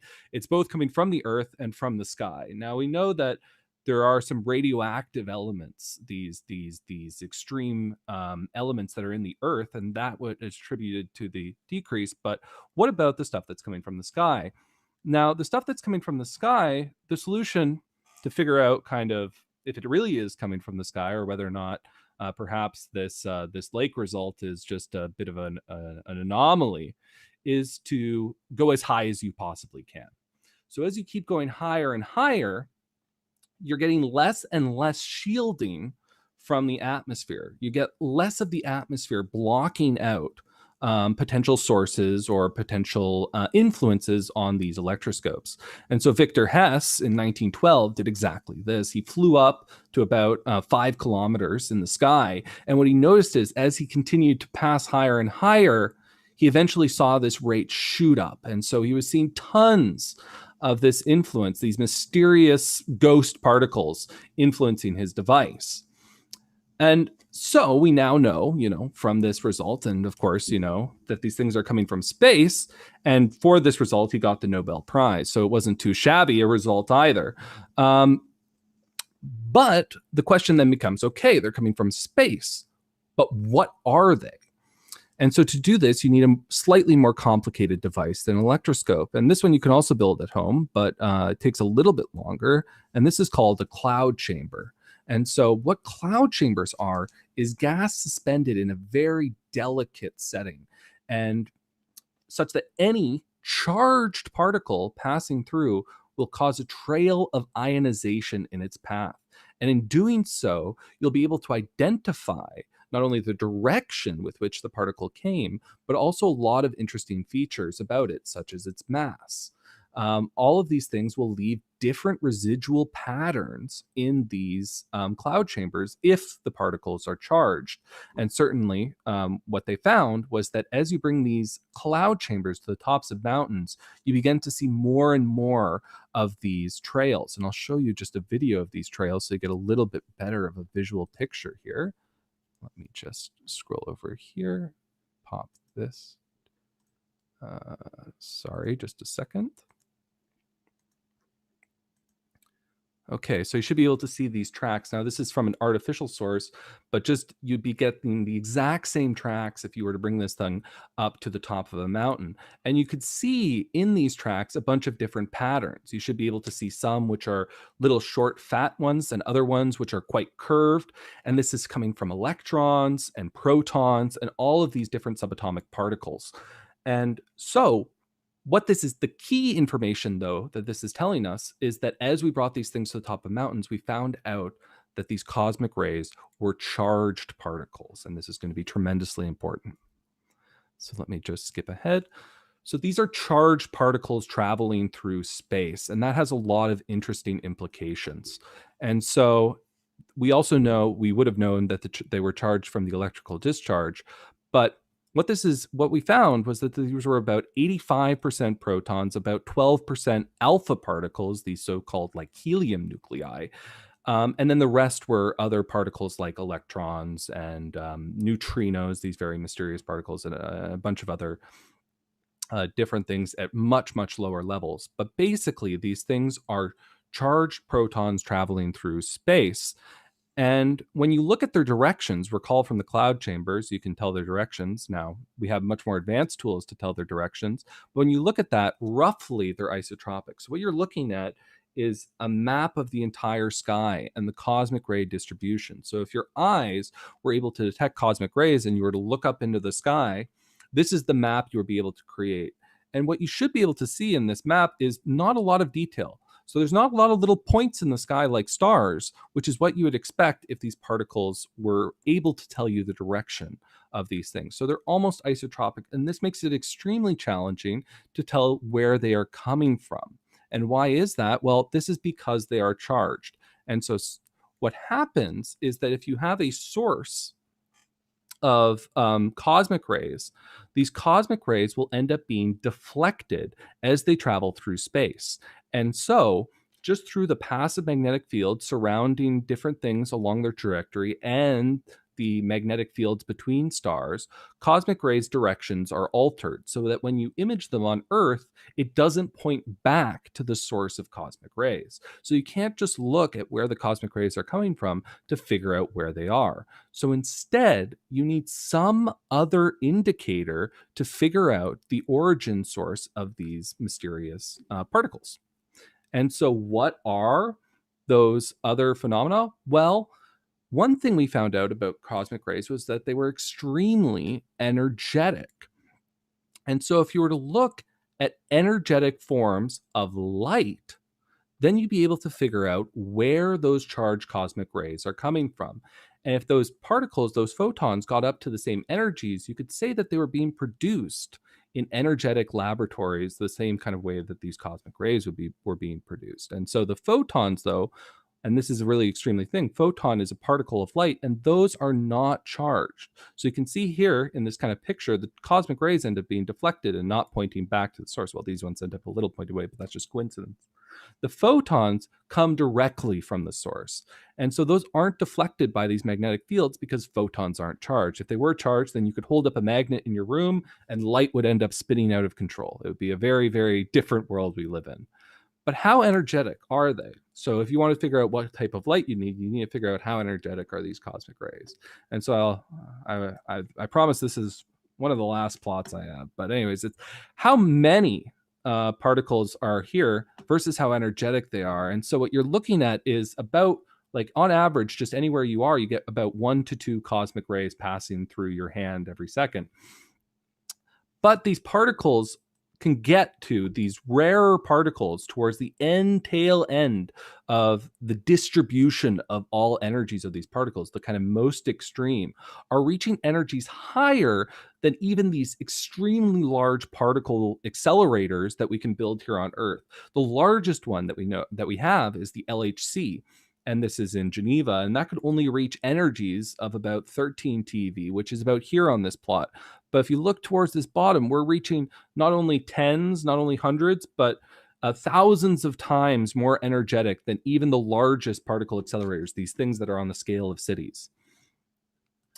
And if you were looking just for kind of a sense of reference of the most energetic of these ones we've measured, 1 gram, if you were able to collected of the highest energy cosmic rays could power the Earth's energy supply for 1,000 years. And now this isn't feasible for many reasons, but it just gives you a sense of how energetic these extreme particles are. And so what's that look like in light? So visible light, you guys all know it well. You see it every day. And visible light carries different energies. So red light is less energetic than blue light. And you've kind of seen this phenomenon before in your kitchen. So as you turn up the stove, it starts out with this very, very low red light. If you were to crank up the temperature all the way that it starts to melt, you eventually get to this white light, which is a mixture of all of the colors. So you eventually start producing this blue light as you would if you have a much, much, much more powerful oven than the one in your kitchen. And you can consider this visible light, if you were, as an analogy, just as kind of a piano scale. And so visible light is just one octave, though, of what we call the electromagnetic spectrum.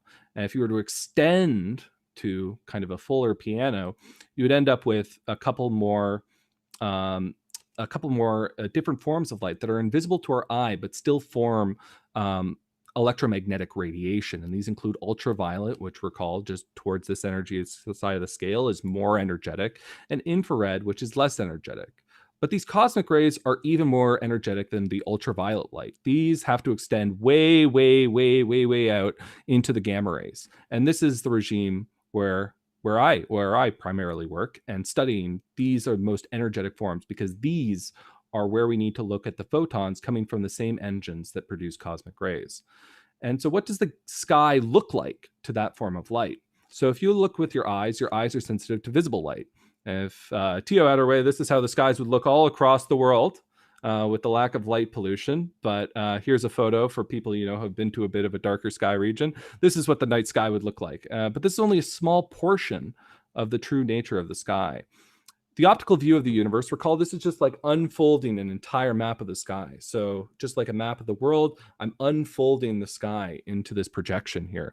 And this is what the universe looks like in the optical view from our perspective. And you can see quite clearly the Milky Way here projected at the center, and dust lanes obscuring some of this light, as well as a bunch of little point sources, which are all stars and galaxies and a bunch of different interesting phenomena. You can see some clouds here. But if you were to change, again, moving down the scale of the piano into the infrared view of the universe, the lower energy view of the universe, it looks radically different. You end up with emission in a lot of these dust regions where you saw absorption before, and you end up obscuring a lot of the stars that were quite bright before peaking towards higher energies. And the X-ray view of the universe, just a little bit past the ultraviolet, looks radically different again. So all of these things are revealing different portions of the universe. And when we look at the X-ray portion of the universe, we see a bunch of different interesting extreme phenomena. Things like the collapsed cores of supermassive stars, these so-called neutron stars, accreting and emitting all this high energy light. And this produces a bunch of the sources that we see here. But this isn't even energetic enough for the gamma ray sky. The gamma ray sky is even sparser. We see even less sources than we did in the X-ray. And these are some of the most energetic sources we can see that we have ever measured light from. And you can still see there's quite a few sources in the galactic plane. These are sources of extreme interest because these are close to us and also producing this high energy light. But you can also see off of the galactic plane a bunch of little point sources here, and these are all active galactic nuclei, these centers of extreme galaxies. And I'll talk a little bit more about them in a second.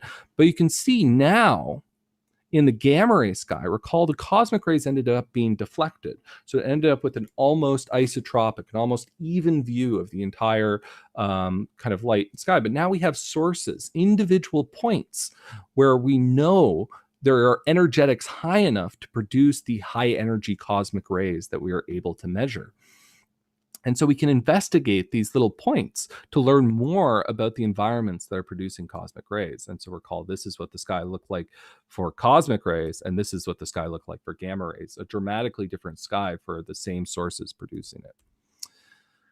And so I've talked a lot about gamma rays, and I've showed the picture of what the sky looks like, but how do we actually create a map like that? Well, I work from the ground. I don't work with a lot of satellites, but you could presumably just leave the atmosphere and start to measure a lot of these phenomena. But there's a lot of problems with that.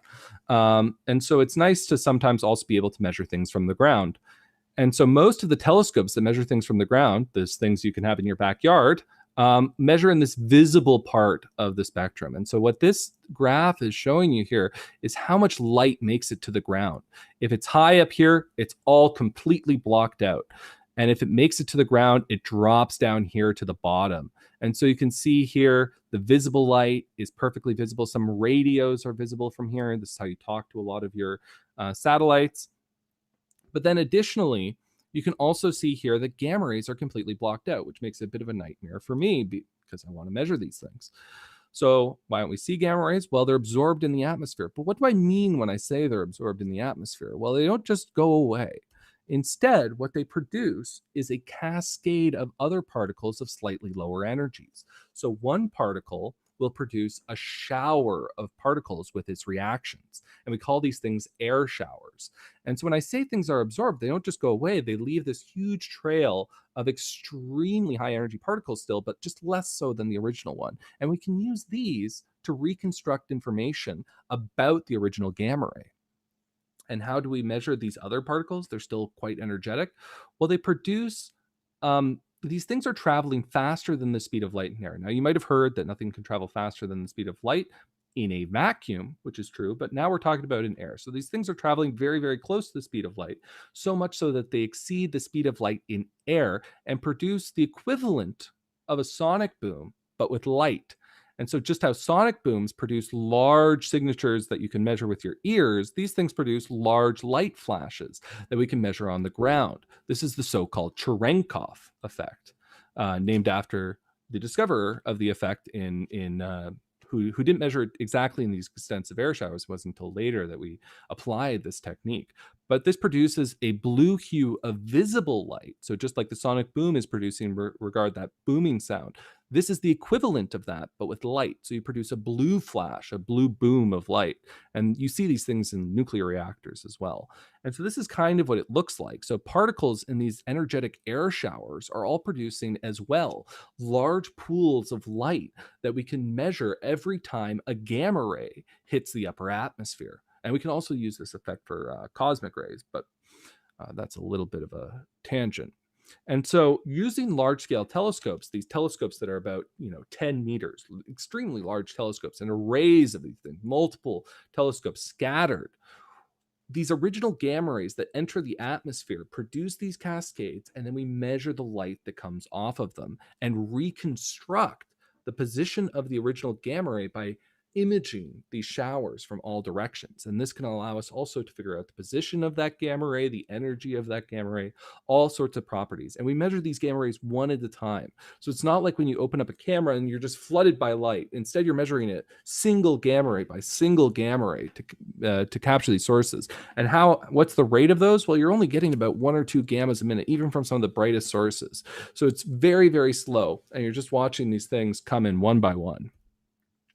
And so telescopes like this have been built, and this is where I work primarily in Tucson, Arizona. And this is the very energetic imaging telescope array system, or VERITAS. If you're looking for a contrived acronym, there's one. Astronomers love their contrived acronyms. Other telescopes are built across the world, but this is the one I know and love. And so now we can image these things, and we know kind of that we can create these these gamma rays, but how are gamma rays actually produced at the source? So what sources are we actually talking about here? So the way that this works at a very fundamental level is that you just take a particle, you figure out a way to give it a ton of energy. And this can happen in a bunch of ways. You just want to figure out a way that you can accelerate this thing in either a magnetic field or a gravitational field in order to get it extremely energetic. So these are the same things we do in accelerators, but this time in astronomical settings. Then you just crash it into something. Once a particle hits another particle, it will you'll get a large amount of energy that can be converted into matter. And so in these reactions in matter or in photons or whatever. And so you end up with this huge reaction with either a photon, magnetic field, or other particles, and then voila, you produce gamma rays. And so what astronomical sources, though, if you want the mystery to be kind of settled, well, one of the sources that we know is capable now of producing these high energy cosmic rays are these so-called active galactic nuclei. And so what these are supermassive black holes, billions of times the mass of our sun, collapsed into a black hole at the center of some of the largest galaxies in the universe. And these systems don't just exist on their own, but they're continuing to grow. And the way that they're doing that is accreting matter. So when I say accreting, I just mean matter is falling into these systems. And during that fall, and one of the processes that ends up happening is that particles are accelerated to extremely high energies due to the high gravitational fields around these extremely dense objects. So we're creating one of the most extreme environments in the universe in these active galactic nuclei. And so where you should be looking right here is in this bottom middle section. So this is the black hole, and you might have seen this famous image from the Event Horizon telescope, where the shadow of the black hole is shown here, but then surrounding it is matter, which presumably at some point is going to infall, or some of it's going to infall into these black holes. But then if you zoom out, which is what's happening in these images, progressively going further and further, the black hole drops to an almost minuscule size, which is why it was so difficult to image. But what becomes so prominent is this jet. And the jet is all of these accelerated particles being shot out of the region of this black hole. So not all particles are going to fall into the black hole. Some are going to be accelerated to these extremely high energies and crash into each other or surrounding matter of these black holes and produce cosmic rays, gamma rays. And we can study these extreme environments by looking at these most extreme particles of light. And so all of these beautiful images you always see from all of these different telescopes here, a lot of these are radio images, X-ray images, optical images, but the gamma ray images are always excluded. And perhaps you might want to see the reason why. Over here in the top right, we have the gamma ray image of this source. And so this is extremely difficult astronomy. Recall, it's just 1 or 2 gammas a minute. And so this is what the same object looks like to the gamma ray telescopes, all of the details shrunk down into this tiny minuscule dot that's smeared out over a large scale. And so, but what this image shows you that none of these other images show you is that these particles are getting to the high enough energies to produce the mysterious cosmic rays that we see. And so all of these things are intertied together in interesting phenomena. And I'm only pointing out one source of gamma rays here, but there's many, many other sources of gamma rays that we end up studying, and many sources of potential gamma rays that could still hold some cosmic ray mysteries. These are things like fast radio bursts, dark matter, a lot of exotic systems, neutron stars, that haven't been fully investigated yet, and are just waiting for more gamma ray telescopes to be built and point at these sources with just a little bit more sensitivity. And so we're living right now in a pretty exciting time, because this mystery that was started about a little over 100 years ago with where are these cosmic rays are coming from, how are they capable of getting to these high enough energies, is just being solved now with some of the most modern telescopes being built, with the largest gamma ray telescope just being constructed or finishing construction in about 2022, this is CTA. And so very exciting time to look at cosmic rays, and very exciting time for gamma rays. And so if anyone has any questions about any of this, I'd be really eager and happy to talk about them. All righty. Well, thank you so much, Matt. Yes, we actually do have a number of questions here. So the first one is, how long does it typically take for a cosmic ray to travel to the Earth? So cosmic rays are, so it depends on the distances, right? And so, so light is traveling almost instantaneously. And it's also, we don't know a lot about the actual cosmic ray travel time. So some of these sources are coming from well outside of the galaxy. And these things are, of course, going to take longer than sources within the galaxy. But we don't really know exactly within the galaxy. There's competing models at how fast these things actually get to Earth. And so one thing we use to figure out this is decaying particles. So I said most of these things are protons, but there are heavier elements that also end up being a part of cosmic rays. And so if you look at radioactive elements and the ratios of different radioactive elements, you can figure out how long these things have been traveling. And there's balloon experiments that continue to be launched. So I said Victor Hess was having these balloons all the way back. We still continue to launch balloons at the South Pole now to continue to measure these things. And an experiment that a couple of my friends are working on is trying to solve that exact problem. And it's called Helix, and it should be launching in December. So keep an eye out for that one as well. Gotcha. Where does the matter that falls into a black hole go? So the matter that falls into a black hole continues to grow the size of the black hole. So once matter falls past what we call the event horizon, it won't leave that event horizon by no kind of process that we currently understand. And so what that will continue to do is continue to grow the size of the black hole. And so there's we've seen black holes. We can see stellar mass black holes continue to grow in size. I believe that the size of the black hole in M87 grows by about one solar mass one mass of the sun every 10 years. And so that is continuing to grow in size in this black hole. There's some more extreme examples where we see more accretion, but these things just continue to grow in size, consuming. There are ways that they shrink, but that's kind of a different discussion. Gotcha. Can cosmic rays come from the Earth as well? So by definition, then they wouldn't be cosmic. But Gotcha. Can you produce can you produce high energy particles here on Earth? Yeah. So there's one particle I briefly mentioned, which are called neutrinos. And so neutrinos are particles that only interact very weakly. And neutrinos are a type of cosmic rays that are kind of often separated through other cosmic rays which interact more strongly. And we produce neutrinos all the time in nuclear reactions and nuclear reactors.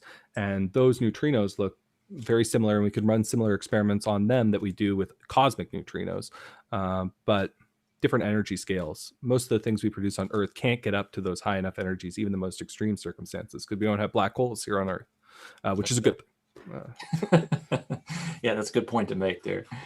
All right, well, thank you so much. So we are, let's see, right at 10 o'clock, and we were going to try to get back to some questions that we had at the beginning. A lot of these were going to be for Adam, but I think, it would be good if we just kind of open it up as kind of a panel discussion. And if somebody wants to take one of the questions, then we can do that. So let's see. So we're going to go back to some of the previous questions about that we got during our first segment when we were talking about the moon. So what is the largest moon in the solar system?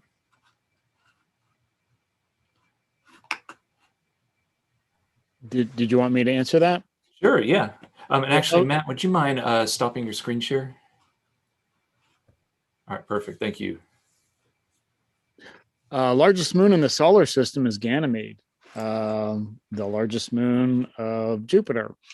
And it's interesting because Titan, the largest moon of Saturn, is like 50 miles in diameter smaller. It's really close. So the two of them are very large. So when you get to see Jupiter in the night sky, it's actually in the morning sky right now. You'll see it before sunrise.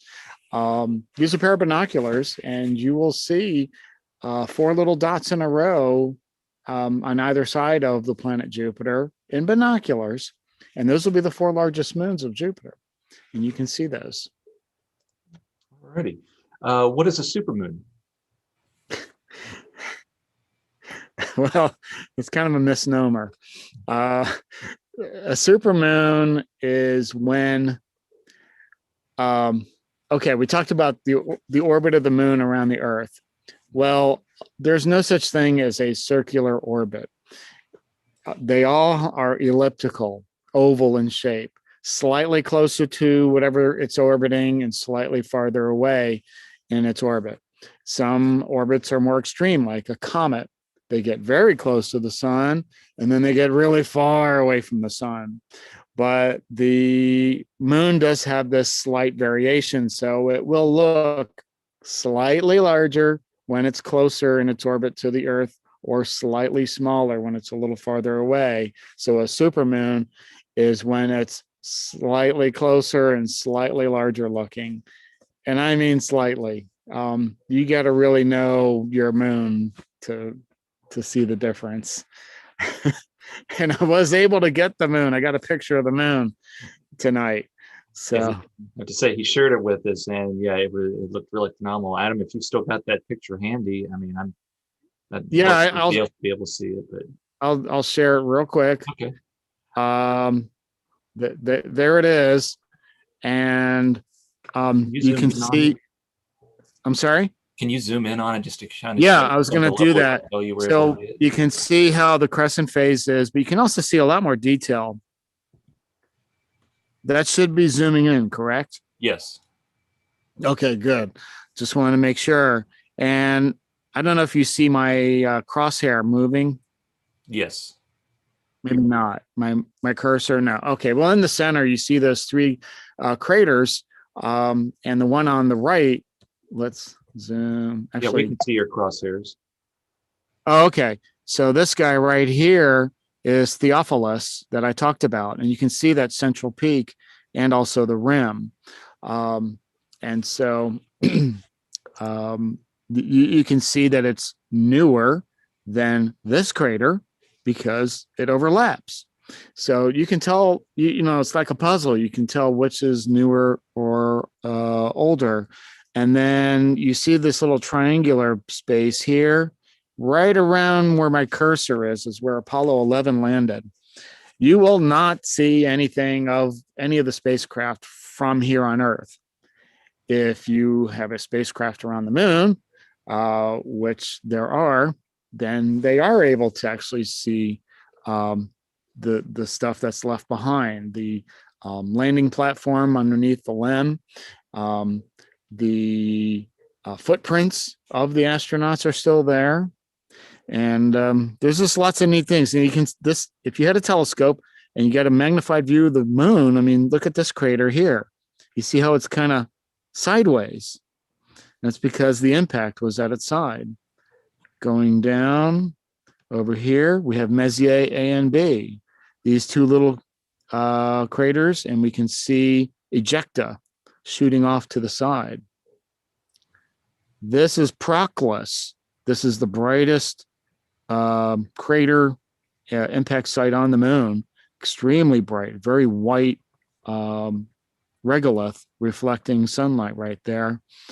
And going back up, you can see like the lava flows within the Maria. And then backing out, you can see the Maria, those impact sites and how round they are. But I took this about an hour ago, this photo. So would you be able to zoom in again when you were looking at Theophilus? And because you can see a little mountain peak over in the Terminator. That little, or I'm sorry, right at the top of the view, you can see a mountain sticking up out of the darkness. Yes.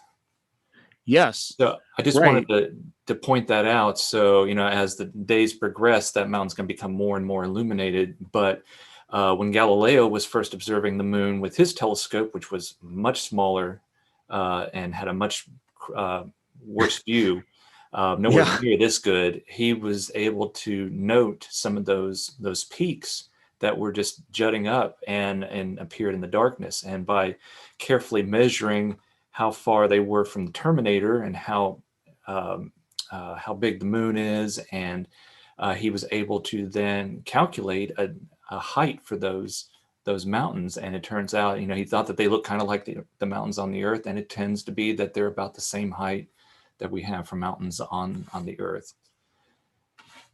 So anyway, that was just, I just saw that one peeking up there, and I thought, oh, that's a perfect example. Yes, and I'm just kind of scrolling along. You can see that effect where it's pure black, but then the tippy tops of crater rims and mountain peaks are being illuminated by the sun. And so it's been, like I said, about an hour or so since I took this photo. By now, some of this is going to be bathed in sunlight, and it's going to be instantaneous. I mean, you go from night to day immediately. So I'm just kind of scrolling along the Terminator there. Actually, while we're talking about so I'm sorry, go ahead. No, I was done. Okay. There was a question about do we have any idea of when these craters were formed? I don't know if we have actual dates. We know that the Maria formed when there was still lava down below, magma down below.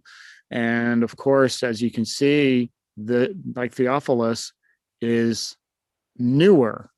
because it's on top of the Maria. There was Maria in this space right here. You can see a circular, smaller Maria are called, this one I think is Sinus Iridium. I don't know if I'm going to get that right, but when they get smaller, they have different names, like instead of like an ocean, it's more like, like a lake, lacus, and then bays also. So we know this is newer. There probably are some age date estimates for some of these that, but I don't know for sure. I don't know if you do, Billy.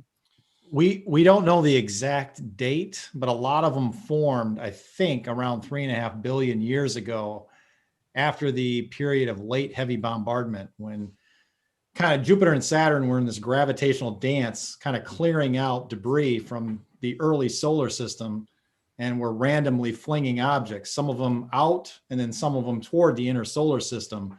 So I think that's where we've got a lot of crater formation. Billy, you could probably comment on that. Yeah, so that was around 4 billion, 3.5, 4 billion years ago, something like that, where Jupiter and Saturn are thought to have reached what's known as an orbital resonance. And so for every 2 orbits of Jupiter, Saturn would make 1 orbit. So they kept meeting up, and that really kind of perturbed their orbits for a period of time, which when the big guys get moved around some, that wreaks havoc on the rest of the stuff that's right around there. So as Jeremy was saying, a lot of stuff got thrown to the inner solar system, a lot got thrown to the outer solar system. And so we would have that period of late heavy bombardment where we would get a lot of the Maria forming, those big impacts. But one thing that you'll notice is that in the Maria, which formed about 3.5, 4 billion years ago, we don't have a lot of craters. If you compare those highlands like we're seeing right now with the Maria, you see the Maria are pretty smooth. They have very few craters in them. So the amount of cratering over time has dramatically decreased from the birth of the solar system, because we've had the planets sweeping up a bunch of stuff, especially Jupiter. So so like some of the craters that you see towards that, just a little bit to the about 7 o'clock position of Theophilus, you'll see a crater that's kind of filled in with that Maria on the edge of one of those Maria. Yeah, that one right there. So that one would have formed about, at least 4 billion years ago. And then we had the Maria form, and as that impact crater was formed or filling in, we had material spilling in and filling up that crater as well. So like Adam had mentioned before, Theophilus formed after the crater that it's touching because its crater rim is overlapping. So we can get an idea of kind of the ordering of these craters, and over time, this material, like I forget the name of the crater that you mentioned before, Adam, that was so bright. Proclus. Yes, thank right you. Here. So one thing that you'll notice about this, the lunar material, and even material that's on other moons in the solar system, like around Jupiter and Saturn, is that fresh craters tend to be much brighter. Over time, the surface tends to darken as it's irradiated with solar radiation. You have high energy photons coming in, and those can cause chemical reactions, like in some of the material, like in Uranus's rings. Those are really, really dark because there's a lot of materials that have carbon in them, and when the high energy photons hit that material and break apart those molecular bonds, that carbon is released. And if you've ever seen carbon, you think about charcoal. It's very, very dark. So the lighter craters tend to be lighter, and the darker craters tend to be the older ones. So that can give you kind of an idea of when some of these form. But it's also kind of looking at the order in which they're overlapping can give you some information about their age. So a lot of these, they would have formed early on in the solar system's history, when the moon was very young, and there's lots and lots of stuff still flying around and impacting the moon, impacting the Earth. And then over time, as that stuff gets used up, we have less and less craters. But actually saying that, and this is the last thing I'll say, is that we still have cratering going on. In fact, in a lunar eclipse, I think it was 2020 or 2019, astrophotographers were taking pictures of the lunar eclipse from half around the globe, and some of those images caught a little speck, and that was actually an impact on the moon that was observed during that eclipse. So stuff is still hitting the moon, stuff is still hitting the Earth, but tends not to make craters on the Earth because it burns up or goes in over the ocean. So I'll turn it back to everybody else here. Let's see, I'm trying, so we're getting a lot of different questions in. I'm trying to get some of the ones from the very beginning here. Oh, can you, and again, this is just for the whole board here, or the whole panel. Can you explain the moonquakes and the evidence for moonquakes? Wow. So the moon is geologically dead right now. It's basically frozen, doesn't have an active core. It froze billions of years ago. So lunar seismology, to the best of my knowledge, is impacts from meteors that are causing it. Maybe somebody can, or tidal forces from Earth, but I think it's primarily impacts from meteors.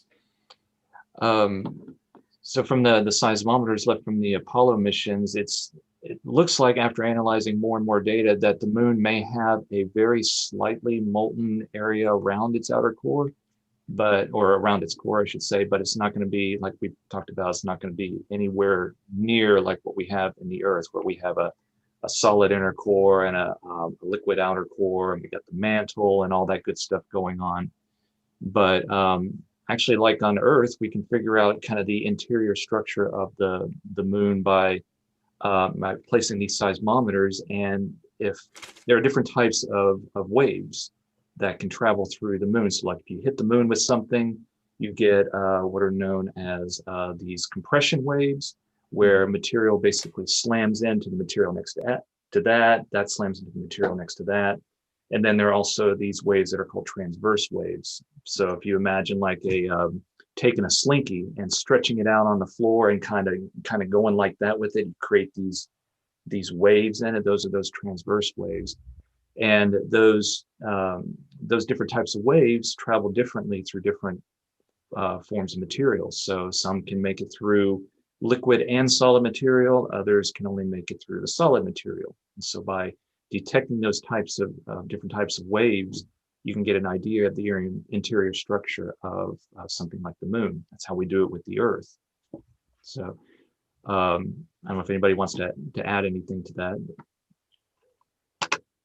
I think it's not often appreciated. Am I still muted? Nope, you're good. You're Okay. good. How much, I mean, the moon raises a tide on the Earth, and we're used to that, but we raise a tide on the moon. So we occasionally stress and push and pull our satellite as well. We don't think about rock moving, but it does. Mm-hmm. Yeah, and actually, Adam had mentioned Jupiter's moons.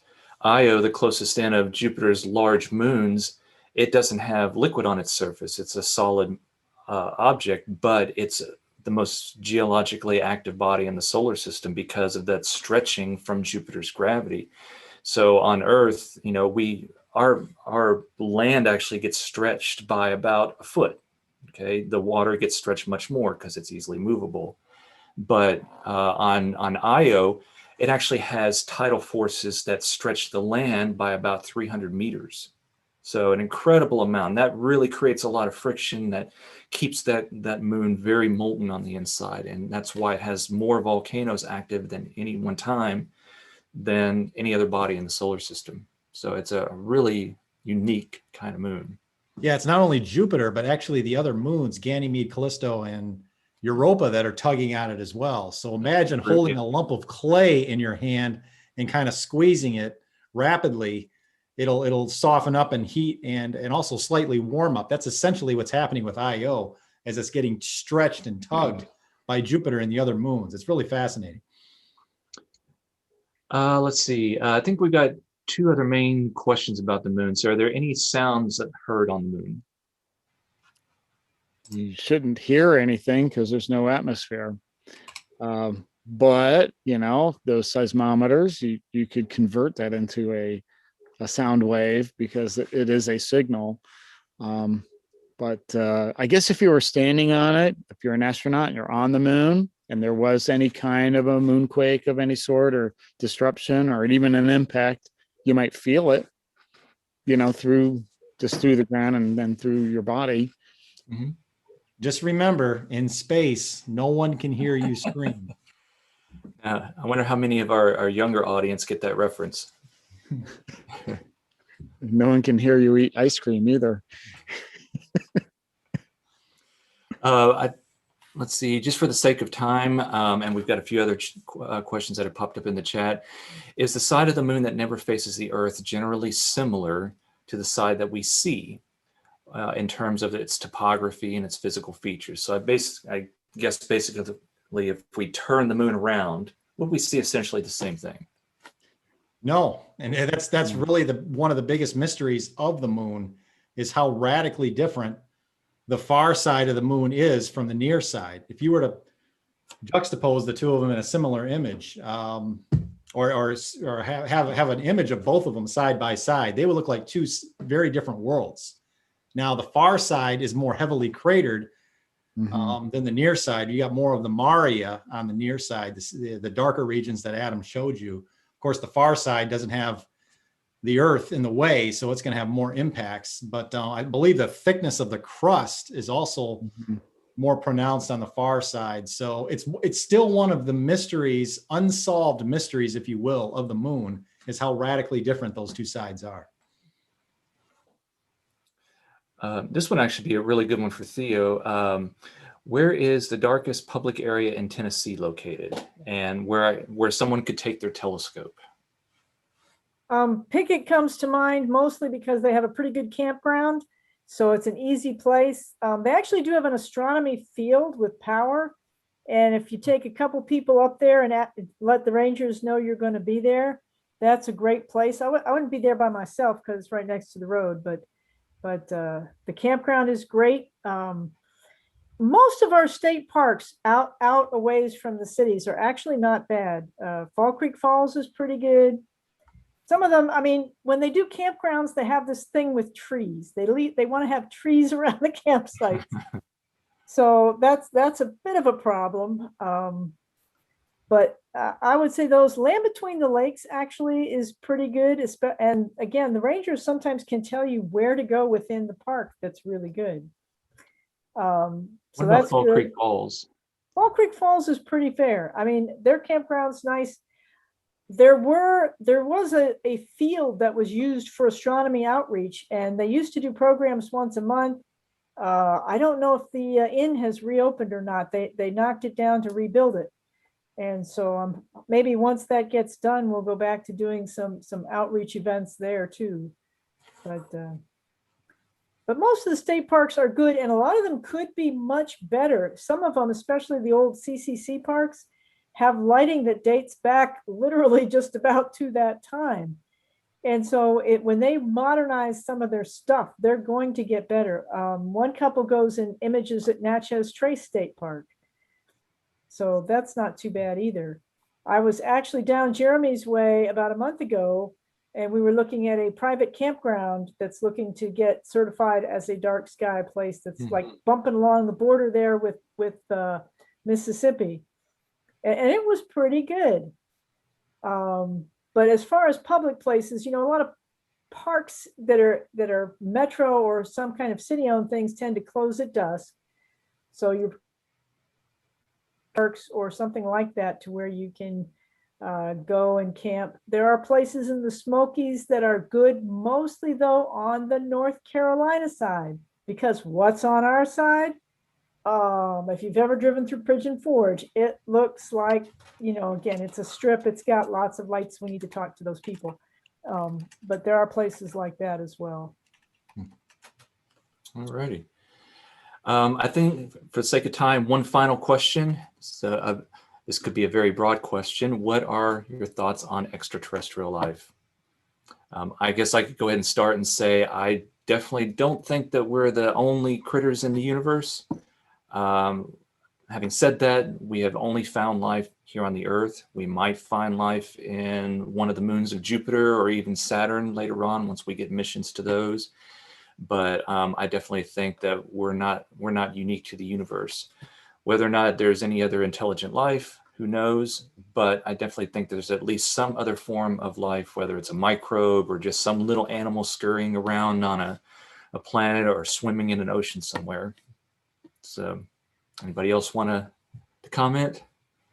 Well, if you're interested in pursuing a career in either astronomy or astrophysics, astrobiology is an exploding field right now. We had one of the chief scientists for the James Webb Space Telescope speak here a couple of years ago, and he actually mentioned that. So in terms of job security, that might be an area worth considering pursuing. There's a lot of articles coming out right now, not only in astronomy journals, but I subscribe to IEEE Spectrum. I'm going through an article right now about some of the methodology that's using to find planets and habitable zones around distant stars, which are very hard to detect using spectroscopy. So there's a lot of research going out. We've come a long way in a short period of time from essentially the year I graduated from high school, finding the first exoplanets, if you will, around other stars, to now we found thousands of these things, and we're finding more Earth-like, candidate planets, if you will. I guess my general thoughts would be, get back to me when you have the biosignatures. I remain a little bit skeptical.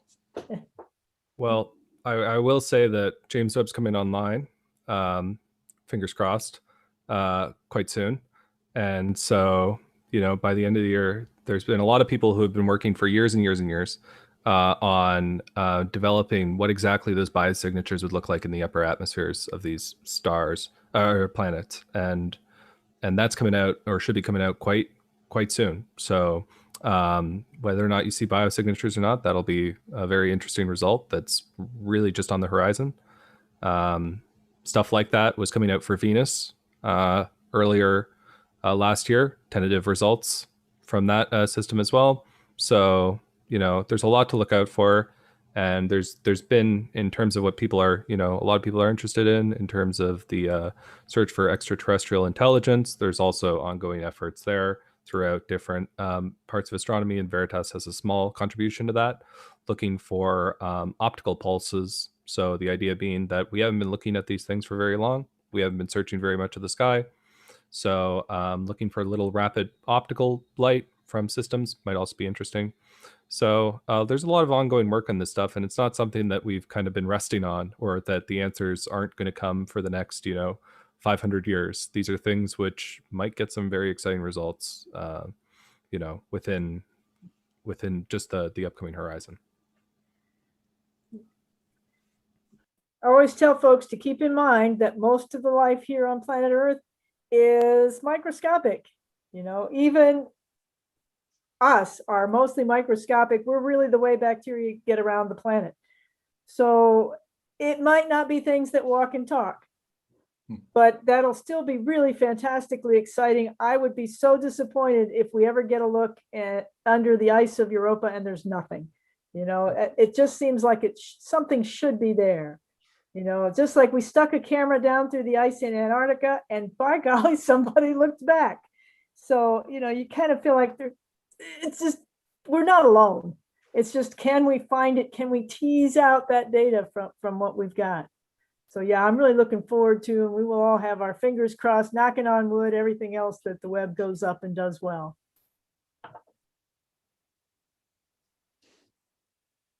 All right, well, we are at 10:30, so we're actually 30 minutes past when we said we were going to end, but it's been a great discussion. I've certainly had a blast, and I hope you all at home have had a great time as well.